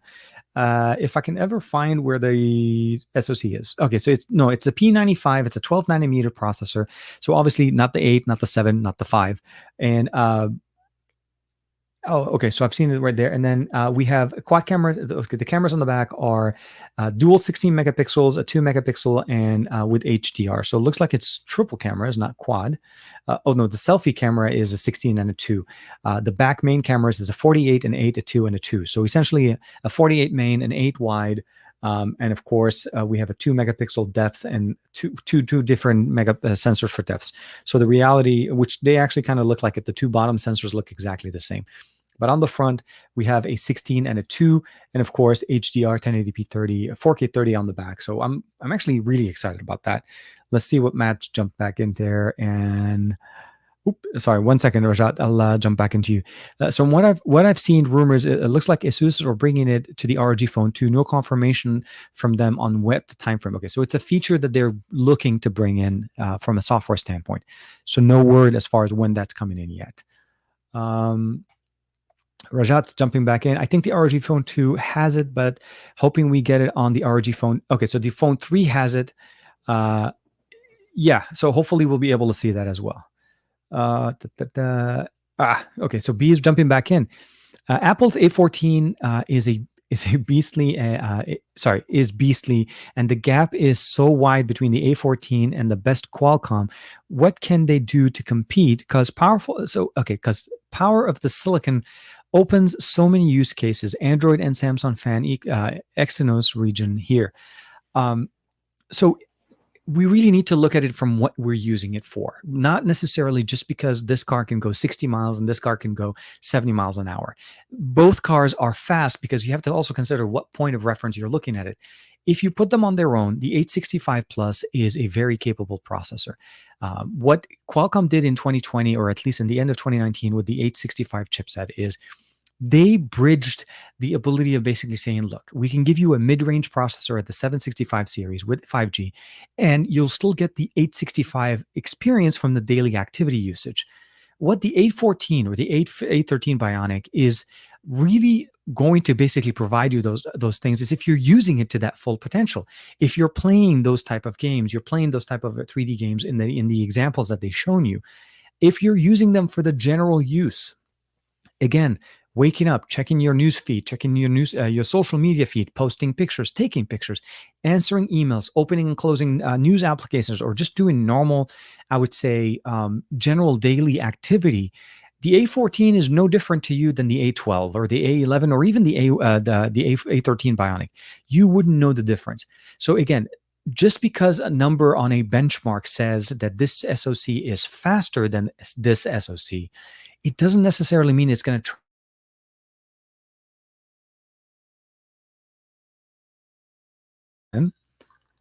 Okay. Sorry, just jumping back into it. What I'm trying to say essentially is that this does not really translate into real world benefit. The A14 and the 865 on a smartphone right now will load applications for the most part in the exact same way and almost as fast. And the reason behind that is they're both very fast cars. They're both very fast processors. We're not comparing the new A14 to the slowest Android smartphone. It's not a competition in that sense. A person that's running the A14 will not have an 865 in a phone. They don't sell iPhones with the 865. So a comparison between those two is not a true judgmental, or I would say a true comparison to actually say apples to apples. We're looking at an Apple to an Android. But when you compare an Exynos to a Qualcomm chipset that runs on the same phone, like say the Note 20, the Note 20 Ultra, those two devices come with a specific chipset in the US market as a Qualcomm 865 Plus. If you go to Europe, you're getting the Exynos 990. To me, that's a better competition or a comparison because at its core, the hardware is very similar. The same user that uses a Note 20, if they live in Europe, they can buy one with the Exynos 990, and if they lived in the US, they can buy one that has the Snapdragon 865. Comparing the A14 to the 865, it truly doesn't make a difference because a person that's using the A14 will never see what an 865 performs because generally that's an iPhone user and they're going to use it there. And if you're an Android user, you're never going to pick up your iPhone and say, wow, this iPhone is faster. That experience is truly subjective to what you need it for. So if you're Team Apple or you're Team Android, whatever you get, you're going to be happy. So I really think we don't want to basically just jump in and allow basically numbers on a benchmark. Remember, guys, I'm the guy that says benchmarks are not everything, always. So let me jump back here real quick. I think you're answering there. Oh, issues are slow with update. I assume something that they will bring early next year before the ROG 4, the ROG Phone 4 release can be implemented as well. I will say though, Matt, honestly, from my end, with the version of the ROG Phone 2 being, I think we both had the same ROG Phone 2 at some point, is the Asian one, the Tencent edition version of the ROG Phone 2. I'm still getting updates. They're on point. I got the Android 10 update, which was reasonable. I still get security patch update. And I think just last week I got an update, and I'm assuming that was my October security patch update. So to me, honestly, the only thing I had to do with it is just sideload Google Play services at the time. And it works absolutely great. They're great. And I'm not sure if it's just that the Tencent edition has better support, because I think the version you got of the ROG Phone 3, Matt, was the European model that was released in France. Davin's jumping in. I'm more curious about Samsung's Exynos chipset for the next year. Without the old custom chip, they may really compete versus Qualcomm. So at the end, so this is where the challenge happens, right? Last year and the year before, by the way, the Exynos 990 was not the first time where Qualcomm started to show a lead ahead of the Exynos chipset with their processor. We saw that with the 855 as well. So the 865 obviously did push through. The 990 is obviously going to be, I'm hoping that the 990 is a great learning experience, and I'm hoping that in 2020, the next generation of Exynos processors will compete a little bit better. I'm hoping they also go into the 5-nanometer processing power. Those are the things that we want to be able to see. Everybody's jumping into it. Huawei jumped into it. Apple's jumping into it. I'm predicting that that Qualcomm is going to go into it. I don't know, but I would imagine 5-nanometer being the next processing level. Just from a power efficiency, overall performance, I always appreciate that. But at the end of the day, yes, Samsung definitely needs to bring up their processing power game right now, mostly because of what you're looking at it from a daily activity, right? So what do you see as far as just overall performance? You don't want a phone that overheats when you take a few pictures. And you obviously don't want to notice a lot of issues as far as when you take a few images and you notice that there's a lot of stuttering going on with the camera app.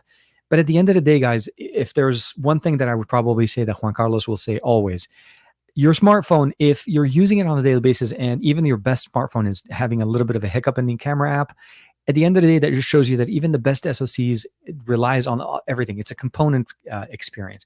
Everything has to jive well, and every company does a little bit on top of what the Android ecosystem is already to make the phone do what they want. What LG is doing with the Wing is essentially giving us that experience where the Wing becomes functional. And that little second delay, which may drive some people crazy, is LG doing their work on top of Android. Because Android wasn't intended to work with these two, this type of screen. So yes, what I'm trying to say is I hope that Samsung's SoC does improve. But again, we'll have to wait to see what actually Qualcomm has to offer. Because if they improve to match the 865, they're still going to have people talking about the fact that, they're as good as 2020's chipset, where Qualcomm is jumping into 2021 with their next flagship. So we'll have to see. So Yeah, I know. Sorry, guys. I keep every once in a while I keep freezing up a little bit. One of the reasons Apple Silicon is so much powerful, it's because they expect. They expect to support the iPhone as an example, as least 6 years. Just look at the iPhone 6s, which came out in 2015, which running the A9 SoC. Um, because Apple's ecosystem has been consistently running a small number of batch of phones every year, they don't have a massive library of devices to build up on. This year, this is the first year they released 4 phones. So if they consistently continue with this, which means every year, 2021 will have another 4 phones and 4 phones and 4 phones. I also honestly would predict that iPhone's longevity for support may kind of slow down at some point. But the fact, yes, you're right. They need to make sure that the system runs a powerful enough SoC.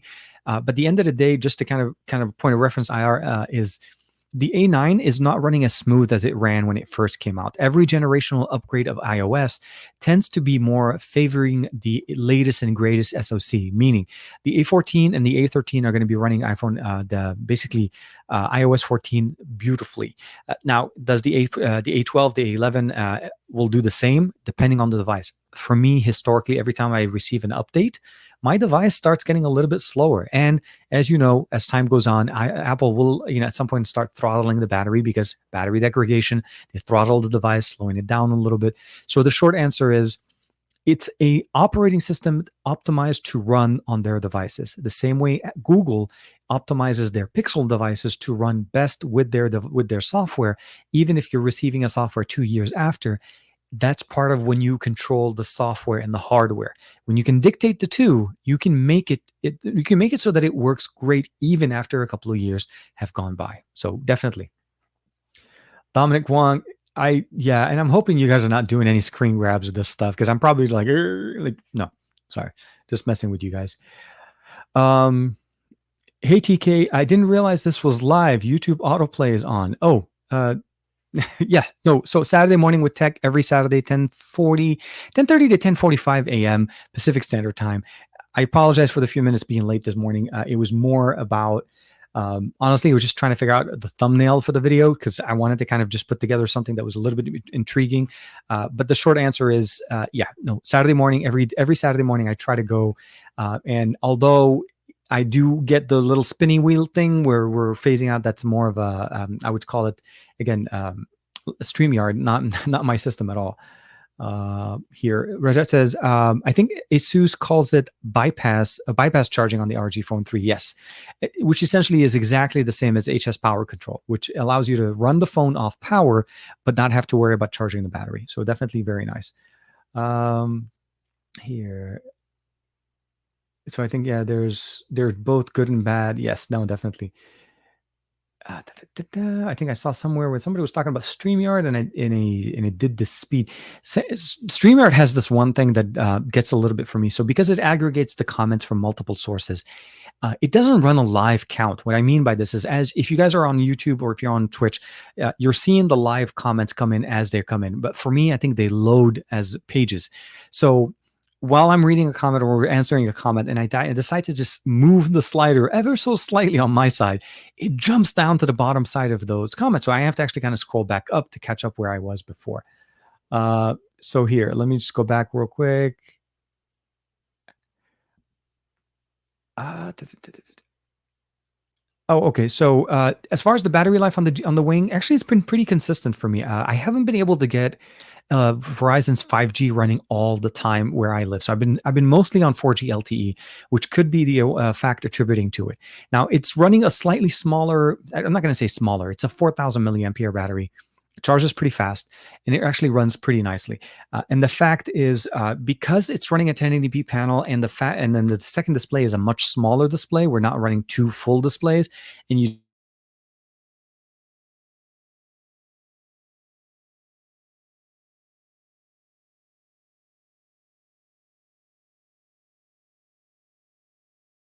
don't run them all for this thing. Okay, so we're back.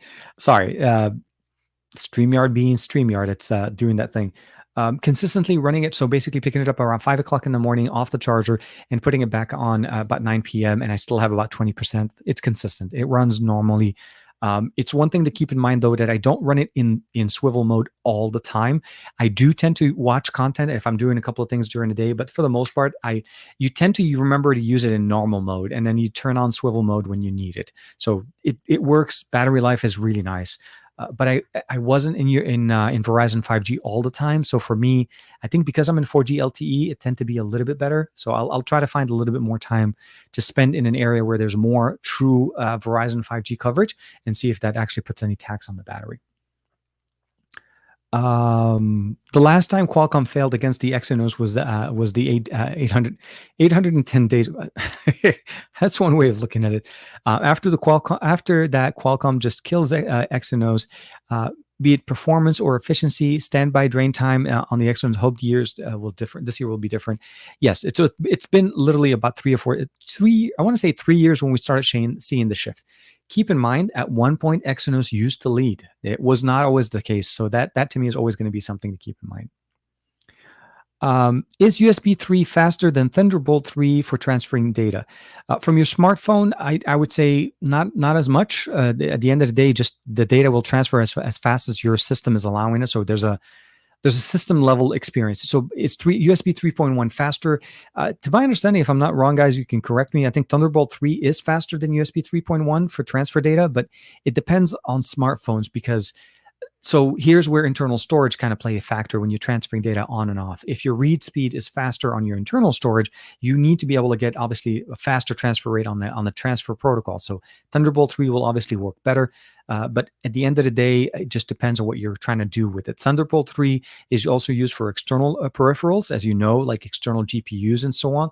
So those, to me, that's why that standard is a lot faster. USB 3.1, I feel like, is a great interface and it works really nice, but it's more consistent for third-party Apple devices. So I feel like Thunderbolt has always been more consistent. And even with with laptops that don't support it, you'll notice a big difference. People seek Thunderbolt 3 and USB 3.1. So it's not generally one or the other. You'll usually get both if you have Thunderbolt 3. That's what I'm trying to say. Oh, Matt Tyler. I don't know. Did I miss a comment from Matt? Where are you, Matt? Where are you? See, this is what happens. It jumps like pages and pages and pages. See, like I missed this comment from Greg All. Hashtag Team Android, Team Pixel, Team Pixel 4 XL. Absolutely. Oh, here it is. One of my daughter's test result came back negative. Just waiting for the rest. Oh, yes, definitely. No, I can't wait for you guys to get the results back, and best of luck with that again. But all I can say, Matt, is honestly, I look forward to playing with you some games later on this afternoon. Call of Duty all the time. Although I'm pretty sure you're going to be playing me Call of Duty on the new PlayStation 5, and we'll see. We'll see how the gameplay changes there. Absolutely, because there was also I think it was a like an early access to that system on Call of Duty. Dominic Wan saying good news, definitely. Okay, so I'm jumping back. Davin, okay, I think just jumping back to Davin. B's answering. Potato is an herb. No, I am not using an Exynos processor. It's StreamYard, which seems to be doing this kind of weird for me, which I don't know why. The experience of using StreamYard for me has been kind of a hit and miss. On Monday, I think on Juan Carlos's live stream, we use Restream, and Restream does it even worse. Well, not worse, but it does it in a different way, right? So where StreamYard goes and I freeze in that frame, and on my end, or at least on my end, I see a spinning circle where the image on my side goes dark, and I see a spinning circle. I know that I froze up for you guys. I don't know if the audio is working, by the way, but I know at least I froze. On Restream, it doesn't do that in the sense that it does that. All I see here essentially is when let's say I'm talking to Juan Carlos, I see Juan freezing, and that's how I know I froze. And if I'm by myself, it doesn't show you that you froze. So there's always that little bit of thing. I don't think it's an internet thing. It's not on my side because it's consistently bumping or pushing the right amount of data.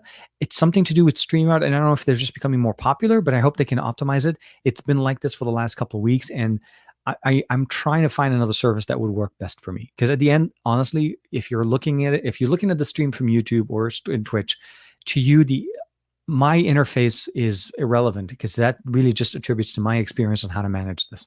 So we'll have to see. Uh, Oops, sorry. Did I just skip one? Okay, I think I did skip a few. Hold on. Let me see if I can jump back real quick. Uh, so this one's a good one. So DH Ruv is saying do you think Samsung will drop Snapdragon in North America after perfecting the Exynos chip? So that's a little bit of a hard sell, right? If Samsung wants to compete in the US, if the Exynos chip can truly provide everything that the Qualcomm chipset can provide, can also provide not only just the capabilities from connectivity. I'm not talking about band support, modems, and so on. I'm talking 5G, consistent performance, user experience stays the same, battery experience, charging, all of those things that we normally expect for them to run exactly the same. I think Samsung can definitely switch this processor to whatever they want. Nobody really would understand the on average, a consumer that goes out and buys a smartphone does not say what processor is this phone running. When they're buying an iPhone, they're not going into the iPhone saying, "Give me the iPhone with the A14 Bionic, please. I don't want the iPhone with the A13 Bionic." That choice realistically is more on the nerd side. This is our conversation, right? People like when we're in the conversation, we're going in there and I'm going in to see what the phone is, what they can do. Those are the things I'm asking. So the short answer is if they perfect it or if they get to the point where their Exynos chipset becomes more dominant and it performs great, Samsung can. And I don't think most users that use their devices will actually see a big difference. They need to basically perfect it. I'm almost tempted to say Samsung at some point should just shift the other way and let the Qualcomm chipset take over and reduce I would probably say their concerns regarding Exynos. Because for them to fix Exynos right now, they need to put more work and more people or basically manpower to be able to get it to basically perform as good and even beat the Qualcomm chipset. And specifically since, again, literally in less than a month, we should be hearing from Qualcomm about their brand new chipset and what's coming up. So that is very exciting. Screen grabs of the face, a face you get frozen, also so we can make memes of them. Never. I saw your tweet last week, Aditya. Was it you or was it Matt that tweeted the one with Juan Carlos and I with that weird look on our face? So the short answer is, I don't believe you, Aditya. I think you're just messing with me. It's Saturday and you're doing it to me, man. Um, but yeah, no, it's all in good fun, realistically.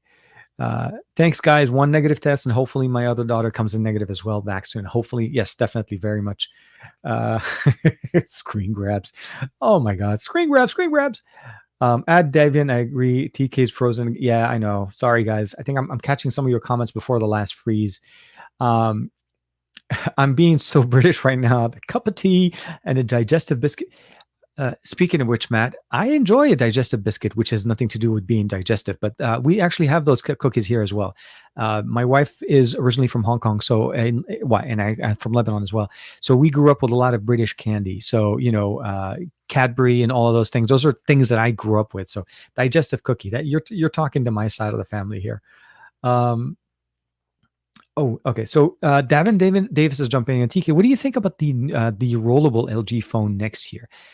I think rollables are going to be the move forwards in the sense of what we're able to see from smartphones. I think we saw a couple of things this year. So we saw LG talking about that coming out next year, but we also saw TCL. So TCL is the other company that put out. Now they didn't show a fully functional model. They showed it to a specific set of, I would say, influencers or media. Name them as you'd like. And they got a chance to see a non-working model, which essentially kind of did that folding out in and out. I think the form factor is very unique, very interesting. One thing that I always will definitely appreciate about this is how are they going to be able to work the durability behind the display? Because there's two things to keep in mind. If the device actually does slide out, so that means the display rolls out. Part of the display will have support in the back and the other part won't, because you can't stretch or you can't unfold or basically roll away a harder material the way you can with the display. So one thing I would probably say is I'm excited to see what rollable displays can do. I'm a little bit skeptical on how durable it's going to be, at least in its first generation. But I would love to see TCL and LG work together on this, and maybe one of them being the ODM for the actual hardware to provide us that experience, because I feel like we would need a couple companies to come together to make it as a standard. Foldable displays right now, we saw FlexPi. Basically, we've seen, obviously, Samsung come out with a couple of generations of their devices. We saw what Xiaomi has to do with the Alpha, but that is a non-rollable or unrollable. It's on both sides. The early demo that they did a teaser a long time ago, where they had their I think it was their CEO.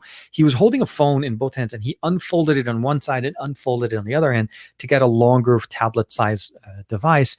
Never materialized. We never saw that happen again. So short answer, we'll have to see. I'm excited to see what LG has to bring, and I am a big supporter of what they're doing. As long as they stay on this road, they are set to come back in a big way because people will recognize the performance, will recognize the benefit. Again, only device on the market that swivels like this and gives you the experience to be able to have a 1.5 inch display or 1.5 display measurement, and of course gets the UI element functional really, really nice. Like, you could definitely appreciate that it does actually automatically work. I just want more app support. Right now for me, Asphalt 9 works great, YouTube works great, the gallery works really nice, Tubi works really good in there. It's a small number of apps, and the fact that you need to be stuck. Oh, and the messaging app, the native messaging app works perfectly with the dual display, and you're able to actually get it so that your entire keyboard becomes the bottom one. So you actually get to basically type on the bottom display and get the text messaging at the top. So check out the video that I put out yesterday. Let's just say this: I put out a video last night, less than 24 hours ago, on the LG Wing and my impressions. So definitely check that out. Let's see what else is coming in. Okay, hold on, see if we can scroll slowly, please. Don't. Okay. Snapdragon 810A chip. Oh my God. Yes, it could be running very much on that one. Um, so I don't know if you already answered this, but what do you think of Samsung making the next Qualcomm 875 chip? Do you think they will have battery and performance issues? We know Exynos is infamous. Yes. Um, so I think the prerequisite on this entire thing is the fact that we started off by saying Qualcomm. It's their system, it's their architecture. It's not the Exynos, so it's going to be a very different experience. I think if we see any improvements on what we already have with the 865 on the 875, obviously battery is going to be a big factor in there. And we saw that the battery did quite well on the 865 than it did on the 855 when we used the X55 modem. The X55 modem is what powers 5G on our 865 devices. Although it may not be on all devices that run 865, just be aware it's not always a requirement. Uh, it definitely does much better. So hopefully, again, more efficiency on the SoC if it goes down to 5 nanometers, which means basically more powerful, less power consuming, and a smaller footprint. As far as basically just giving you more for less, if there's a better way to say that, will translate to better performance on the battery life on the device. So better performance when it comes to longer battery life, and of course maybe better technologies when it comes to batteries and charging speeds. So those are the things that we want to be able to get. Is just overall an evolutionary upgrade from the 865 to the 875. And of course, I wouldn't be sad if they put in a few extra features for gamers in there. I think the 144 hertz from last year was a big up for me. I would love to be able to see more consistent, maybe 8K 60, higher frame rate support. The 865 is rated to support 8K at 24 frames per second. LG pushes it to 30, but again, those are the little upgrades that I would probably see. I wouldn't be worried any at all if Samsung is making the hardware, and that's mostly because I feel like Samsung can definitely do the work, but again, it's doing Qualcomm, so it's based on a Qualcomm design, not on an Exynos. So hopefully that answers that question there. Let's see here. Oh yeah, so no, and Juan Carlos has the exact same problem too. It's weird, and I think a week ago or so, whatever, I was on with Joshua Vergara for Pocket Now's live stream. They did the exact same thing. No, sorry, 2 weeks ago. Last week was in person with Josh. But yeah, no, I think it's something going on with their systems. Uh, no, dude, absolutely. Thank you for jumping in, Greg. I appreciate it, man. Nice one, guys. Samsung can't drop. Hold on. Samsung can't drop it.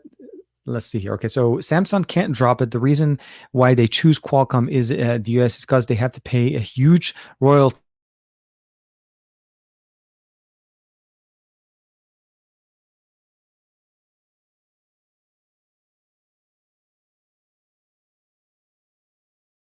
to Qualcomm 42. That's why. Okay, we're back. Sorry about that. we froze and we came back, and I didn't realize that I was going through, and it's going to happen every 20 minutes or so. Um, so Samsung can't drop it. The reason why they choose Qualcomm in the US, because they have to pay huge royalties to Qualcomm.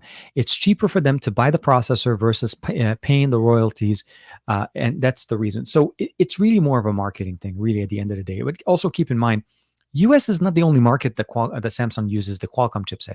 They use Qualcomm in their home territory in Korea. So Korean Samsung devices run a Qualcomm chipset. So there's a little bit of give and take. I'm not sure why Exynos is specifically designated for specific regions, but at the end of the day, they need to do what works best for their consumers so that their brand doesn't get impacted by the performance issues. It's easy for them to spend a little bit more money to try to make a better purchase, either be it royalty or the SoC, but it's hard for them to recoup from when somebody goes up and, again, on social media, user experience is being degraded. When they get a brand new Note 20 Ultra, and of course the camera is the big feature there, you go out to take pictures with it, and you're noticing overheating issues and stuttering in the overall processing power. Also, why did the Note 20 and the Note 20 Ultra come out with the same SoC as the first generation, which is the S line, but then the Qualcomm ended up going to the 865 Plus and not stuck with the 865? So there's a little bit of, I'm not sure, the region coding, or not region coding, but the regional PR approach to Samsung is interesting, definitely. Some YouTubers use OBS instead. You're using Streamlabs now. Yes, so I've used OBS before, and I have this entire setup, by the way, that I have has been working with OBS quite well. I've never had the opportunity to run dual streams on OBS. I've streamed from OBS to YouTube before, and that works perfectly fine. But because I'm streaming to both YouTube and Twitch at the same time, I'm not sure if my system in the current format can support this type of stream, unless I may have a separate system to restream it up to the second level, to stream it over to the other side. But we'll have to see. Let me see here. I'm kind of trying to speed it up. Greg, of course, jumping in with the super chat. Thank you very much, man. Thank you so much for having me up, TK. Hashtag TKRBay. Always, man. Always, Greg. Appreciate it. And thank you for jumping in and being part of the conversation always. B's jumping back in. A vast majority don't understand silicon. So the main reason for Samsung goes Qualcomm in the US is because it's cheaper to buy Qualcomm chipset versus paying royalty and selling Exynos. I understand the price point, B. What I'm trying to explain is, at the end of the day, your average user doesn't look at the phone based on the SoC. They look on it on how it performs and what it does for them. We have to look at what capabilities the SoCs has to bring. If this is the same situation as far as just being for the US market, again, going back into why is it the same for Korea? Is it more expensive for them to do it in their own home territory? I don't know. The conversation can definitely be, depending on where you're looking at it. But I still believe that they just need to do what's best for the consumer, regardless of which SoC they go with. They do make enough money on their hardware for them to justify going with one over the other. The presence of the ecosystem and having that challenge between the two when Exynos is so behind is going to basically make people start judging. The question is it worth it? Because people are starting to see that there is a big difference. Let's see what else here. Dominic Wong, I very, very, very little. My understanding of Cantonese, I understand a little bit more than I speak it, and mostly because I hear my wife and her mom and parents speaking the language. It's a hard language to learn. It's definitely a lot harder than Mandarin, and my pronunciations are pretty bad. So yeah, no, and unfortunately, I try not to embarrass myself, but it's a beautiful language. Definitely, it sounds very. I don't know how to explain it. Like whenever I hear it, it's depending on, especially when the food and it comes just amazing. Like, yeah, let's just say this: my favorite dish is hamyugai lepchaofan. That's my favorite dish, and I'm pretty sure I butchered that word. But if you know what it is, Dominic, you know exactly how good that dish is. One of my favorite dishes that I always go by. Mihub Isa is saying is, hello, how's the battery life on the Note 20 Ultra on LTE 4G SD Snapdragon version? Okay, so two things. The Note 20 Ultra that we have is the Note 20 Ultra 5G. I don't have the LTE model. There is no LTE model in the US. We only have the 5G model in the US. So for that, with the battery, the way it's been, I barely got the phone back a couple of days, earlier this week on Sunday. I think when I met with Juan Carlos and got it. And the phone for me right now is actually my wife's phone. So for the most part, battery life hasn't been a big issue. It's a bigger display, works really nice, and it runs on 5G and T-Mobile here, which now, kind of talking about the 4G LTE, it is kind of comparable to the speed of 4G LTE in the US. But battery life hasn't been that bad, actually. 4,500 milliampere. I think they could have benefited from keeping it at the 5,000, which is what we saw with the S20 Ultra, ultra to ultra kind of thing.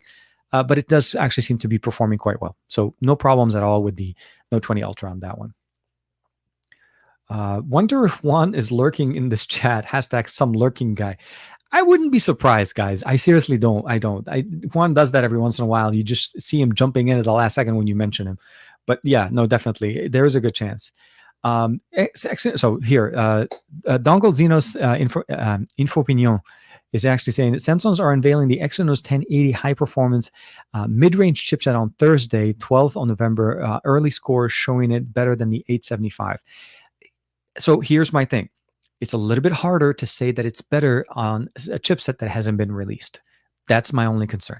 So if we see somebody saying things about, well, this car is faster than the car that's going to be coming out next year, it's a little bit of a tougher pill to actually justify unless they're able to just show that they were able to get final production level 875 chips and have them in a device that is running production level software. So when you say initial results, it's all early and it's hard to tell because it hasn't been optimized, and the testing that they're doing is extremely done in a specific controlled environment, which for the most part none of us are part of. So if they're saying that it's faster than the 875, I find it a little bit hard to believe. If they said that it was faster than the 865, that find it, at least it's a more, like even Apple didn't jump into the conversation saying, the A14 is better than the 875. Next year's Qualcomm chipset is not going to be faster. You need to look at it from what's where the source is. So I find it a little bit harder, but we'll have to see how that goes. Honestly, it's one of those things. It's not a race. If your car goes 105 miles an hour and my car goes 100 miles an hour, is it really a different experience between the two? Or is it just literally in very, very specific, minute cases that it's hard for us to justify the difference in performance? But hopefully we'll see. At the 12th, this is around the corner. Surprisingly, which also is a big thing, I don't know if you guys are aware of it, MediaTek is also, which I know we talked about, like Exynos, Qualcomm, and all of that stuff. MediaTek is also having their summit that's coming up on the 10th. So we're also going to see what MediaTek has to talk about when it comes down to their hardware and their 2021 device, SoC that's going out.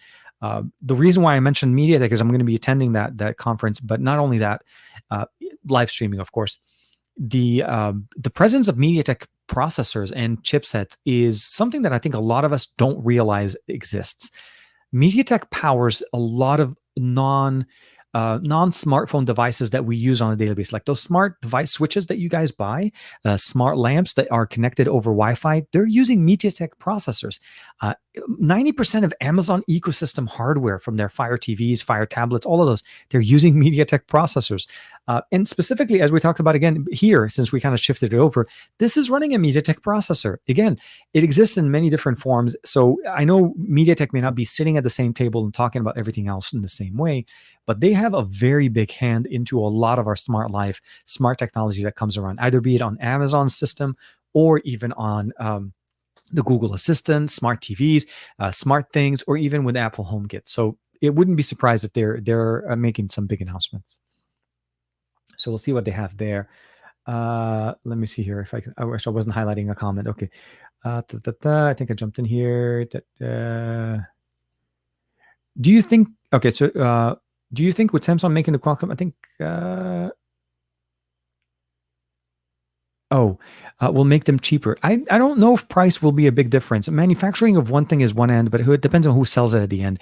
If Qualcomm is still selling it, that's really depending on what Qualcomm's approach and PR, not PR, but mostly about what their sales system is going to be. Smartphones or SoCs or chipsets for smartphones are sold in a different way than what we think of them. It's capabilities, really, what you're buying. If you're buying, you're buying it basically with specific kind of like, think of it as basically a custom blend for every carrier that wants to get the SoC. And that's what we used to get it in the past. And now it's more about capabilities, what you have on and off in the system. The example would be the Sony Xperia 1 Mark II and the Xperia 5 Mark II. Both have the 865 with the X55 modem, but both don't have 4G LTE in the US because there's no compatibility done initially. There's agreements between basically carriers and so on. So for the most part, 4G LTE is what we have. Does it attribute to the price point? It could, but it doesn't necessarily mean. We'll have to wait to see what they actually announce at the end. Davin Davis is jumping in. Says TK, I think your concerns are valid. I think LG shifting to an ODM for 70% of phones next year. I wouldn't be surprised if this was LG plus TCL. Absolutely. I think Juan Carlos and I talked about this a couple of times as well. We are aware, obviously, that this is something that could potentially be a big changer. But at the end of the day, is we need to have two companies that are great at it, that do the work together to get us the best experience. I think everybody doing their own thing is creating too many separate little pieces. And while I feel like LG is doing great when we have the accessory, the dual case accessory, we also now have the LG Wing. Foldables, I think both will definitely benefit from working together. Absolutely there. Oh, so okay. Okay, B, I'm going to have to I'm really big on the conversation between Apple and Samsung, but I think it's more the looking at it in the sense of what it offers us at the end of the day, as far as basically usability. Okay, so let's jump into this one. So B's jumping in with this one. Do you see a major difference between One UI 2.5, One UI and 3.0? Are 2.5 folks missing out a lot? One UI 3.0 is still in beta, so it hasn't really officially became available. There is a few optimizations going on. Right now, I think the 2.5 honestly is the biggest upgrade that I've seen. The 3.0 is more, I would say, fine tuning, but we'll have to see what the S21 releases with as far as specific unique features on this. Reality is the camera improvements with the Pro camera came with 2.5, and I think that was the big jump. The ability of using Bluetooth headset with there, that was also a big jump, which was really nice. Wireless DeX also came up with 2.5, which I think is also very nice for devices that support it. So keep that in mind. Not all devices will have it. But at the end of the day, it's more of a graphical interface update. I mean, I have it on my S20 Ultra, and I compared it to the Note 20 Ultra. And at the end of the day, it's a visual, I would say it's a visual uplift. And they're trying to become more and more unique. I'm just hoping that we're not going backwards in time where we used to have TouchWiz, which was very big on visual optimizations, that it slowed down the system. For me, running on the beta, the last few updates have made it better. It's been more stable, less buggy, and the apps actually were. Like an example would be on the first or second beta, I would unlock the phone or turn on the display, and the display stays black the whole time. I would have to double press the power button to launch the camera and then swipe home for me to get the home screen again. Something with the UI, the drivers weren't running right. So the short answer is I'm hoping I hope 2.5, sorry, 3.0 does come out to everybody, which for the most part, that anybody that got 2.5 should be getting it, but it's not going to be as big of a difference as you think it would have been. Have you tried the 3D face unlock on the LG G8 when it came out? That was last year. So unfortunately, I didn't get a chance to play with the G8. Juan Carlos did. I also think he also played around with the G8X. I had the opportunity to play with the G7, and I think that was the last G device. We went to the V50 that I played around, that I borrowed from Juan Carlos, and then I played around with the V60, and then we went down to the Velvet. And of course, as you guys know, we're moving next year. We're going to get a new line of devices. Obviously, the V series and the G series are no longer there. So no, unfortunately, I don't have a way of really helping with that one. But I do remember that the G8 did have that. The technology basically to be able to map your hand and do the gestures with the volume control and the swiping. So those are things that obviously were unique to the G8, but LG kind of left that as well. They just moved on from it. So hopefully we'll see how things go. Yes, exactly. No, Aditya always knows. Yeah. I think benchmarks are great for us to kind of have a point of reference, but they're not really representative of real life. Nobody ever runs an IDA 64 benchmark on their on their device for a normal daily activity. That's intended to be a stress test. Yes, it shows us what the capabilities are, but is it sustainable? Is it something you can do on a daily basis? And is it something that you want to do on a daily basis?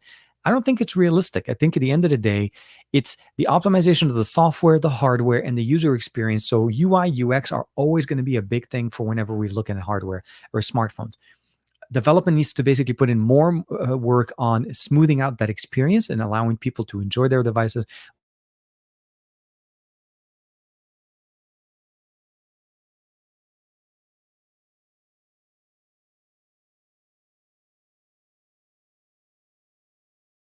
without the situation. Dominic wants jumping back in. Oh, I know what it is. The salty fish chicken fried rice. Oh my God, you understood me. I'll have to tell my wife. See, I always say that. And that's like my favorite dish every time we go to a Chinese restaurant, and especially because it's a salty fish. Very few people will appreciate it because it has a funk taste, a smell to it, but it tastes amazing. Yeah, please don't eat too much of the salty fish. It's known to be yeah. So just as a reference, it's every once in a while. It's definitely a something that I enjoy. No, if I ate that on a consistent basis, people will hate me. Not the fact that carcinogenic concerns issue there, but it's more about the just the overall, like, the 1,000-year-old egg, all of the different little delicacies that you can get from the Asian market, or even just Cantonese food with dim sum, with yum cha, and all of those things. I appreciate that. But yes, I thank you. My wife says the exact same thing. We shouldn't eat it all the time. But now that I said it, now I want to go get some chicken fried rice for dinner tonight. Hopefully I can, we'll see what's happening. Davin, oh, yes, guys. Sorry. So sorry. We are coming up to our 2-hour mark, which is, as you guys know, the roughly the timeline that our show kind of generally goes about the 2 hours or so. But as you can imagine, it is also time for us to remember to do the TKception, hashtag TKception. So if you guys don't mind, do me a favor, please drop me a few TKception hashtags in there for us to kind of go ahead and start it up. Dominic looks so serious when you froze again. I always look so serious. It's the beard. No, just kidding. Let's see here real quick. Do you see the Pixel 5 or the Nord slowing down by 2022?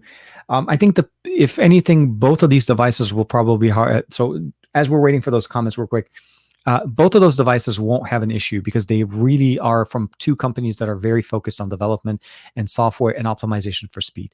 Pixel will always be fast because it's optimized to run on Android, and OnePlus is always known to push out updates. And if they stop supporting them, the development community after posts like Lineage OS and any other devices can also help you out. So let's go ahead and jump real quick to the end. Or here we are. So where is it? Did I miss it? Oh, here. So, Greg, we're jumping on. We're going to start off with you first. Let's go ahead and share the screen. And here, share in 1, 2, 3, go. We got Greg in the chat. Everybody else, everybody say hi to Greg real quick. Here we have. We have Joe Hickey's TKception, hashtag Team Pixel. Man, dude, that picture was amazing. Should be on a cover of a GQ magazine. Of course, Aditya Nil, as always. Dominic Wong, thank you very much. And of course, Aditya, one more time, just to kind of solidify it and making sure everybody's in there.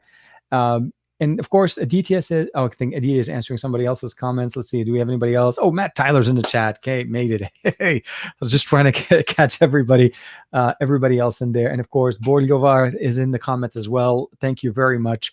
I love that thumbnail, by the way. That HDR image is amazing.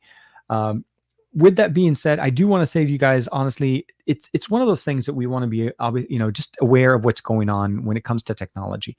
Samsung, Google, Samsung and Android and the way the entire ecosystem going on right now.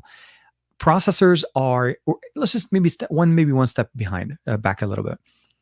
I think what we have as far as hardware is way ahead of what we need on a daily basis from when it comes down to our usability.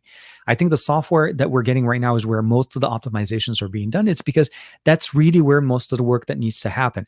Again, having a fast car that can go 1,000 miles an hour on a road that can only allow you to go to 30 miles an hour is a limiting factor. So software is really where I feel like the road where this is going to be more and more optimized for our usage on a daily basis. If Samsung's going to be jumping into the game to basically start working with Qualcomm to making the new chipset, I think that's a great winning experience for them. If Samsung can benefit from this so that they can get a better deal and therefore eliminating Exynos and just jumping all Qualcomm all the time, I think that works for everybody's better benefit. At the end of the day, what we see with the A14, with the 875 that's coming up, hopefully, as well as what we see with obviously with the Kirin 9000 or even with MediaTek coming in the next few days or so, is that we're looking at optimizations. We're looking at improvements of devices and hardware that are going to give us basically the best experience as the user. That's really the main benefit of this entire thing. For us to be able to enjoy using our phones, to be able to do with them what we want, and get the right phone for what we need. There's no one phone that answers everything. The iPhone is not a perfect phone, and Samsung's best phone is not a perfect phone for everybody. Same thing with any other device, be it an LG, be it a Pixel, be it a OnePlus. It's not perfect for everybody. It's going to be great for a lot of people, but the person that goes in to buy a smartphone should understand what are the capabilities, and do they really need to pay 1,000 plus for an A14 running chipset, or does the A13 still run great? Does the 11 Pro Max from 2019 still do the same work, and does it really good with iOS 14? Personally, I think the 11 Pro Max from last year is absolutely baller. It works great. I have it running the iOS 14.2. I have no problems with it. There's no reason for me to upgrade to the iPhone 12, even though the A14 may be faster. Now, flip side to the other side, does it mean that I need to jump over to the 875 right out of the box? Honestly, for what I do personally, that is a different answer, because that's something I do for the channel. I cover things. Those are things that I never typically need to be consistent with all the time. So those are things I would probably say is look at what you're getting and make sure that it fits what you're looking to get out of your smartphone. Don't let the price tag judge. And this is something that I really hope that at some point, hopefully in the near future, Juan Carlos and I can actually jump on the stream and talk a little bit more about that. And it's something that I feel like a lot of us kind of have gotten into a category, well, not category, like a price point tier. If the phone is 700, then it should be okay for mostly, but not okay for everything. But if it's 1,000, then it should be fine for everything. And the answer may not always be the same thing. At the end of the day, a $700 or $600 smartphone can give you literally everything you want and then some, and not have to cost everything. So we really need to start looking at them as categories and type of features as far as what the phones can do, as opposed to what you're looking for in the sense of just overall price point. Um, yeah, absolutely. Thank you, B. It's more of just make sure that you're looking at it and you're making the judgment, especially when you're investing that much money into a piece of tech. Your smartphone, if it's a $1,200 smartphone, better replace your laptop, because if you're paying $1,200 for your smartphone and your laptop is another $2,000, is it really make sense that you need $3,000 or $3,200 worth of hardware just to be able to have a mobile communication device and a laptop that be able to process some of that content off of it? So those are the things we want to keep in mind. So with that being said, I want to say thank you very much to Davin Davis, to B, to Greg, to Matt Tyler, Sam jumped in earlier, Adam also as well, Aditya as always, Dominic Wan, of course. Today, you and we went back and forth a lot. Appreciate it, and thank you for understanding what I said. I say that because of just me. Hope you guys are doing great. Stay safe, be safe. For all my friends, everybody that's in the UK, good luck. And again, hopefully this time will just fly by really, really quickly. And I hope you guys are getting your PlayStation 5s very soon, because if once that comes around, I don't think the month is enough. I think you guys will probably be just gone for days on end, and nobody will be calling Matt Tyler's like, Matt, we need you to come back, man. Come on, man. Get off the PlayStation 5, man. But with that being said, I'll try to work out with Matt and Sam and see if we can schedule something for us to bring the Across the Podcast. Make sure you check them out tomorrow, 1 p.m. Pacific Standard Time. And of course, that'll be basically later on for the UK time. And of course, we can't forget that Juan Carlos is going to be back on Monday with his 9 o'clock live stream. So again, be safe, be good, say hi to everybody. And of course, do me a favor. Call somebody you haven't talked to for some time and say hi. Be it a friend, be it an old friend, a family member, or somebody like that. I can always appreciate saying that if somebody calls me that I haven't talked to for some time, it's always fun. I recently connected with one of my old buddies, a high school friend that I haven't talked to for a year and a half. And he was so surprised when he saw the beard. It's like, dude, you grew the beard, man. Who is this? So short answer, it's always fun. It's always good. Be safe. Thank you very much. Have a good day. Enjoy the rest of your weekend.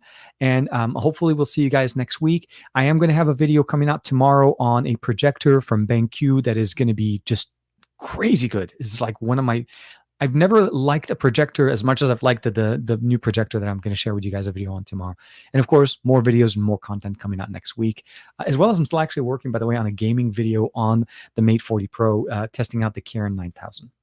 So, with that being there, take care. Thank you very much. Sabaho to everybody.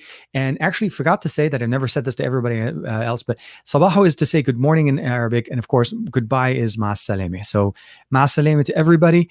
Peace be upon you guys, everybody. That's literally what it translates. It doesn't translate well in English, but essentially is ma salame.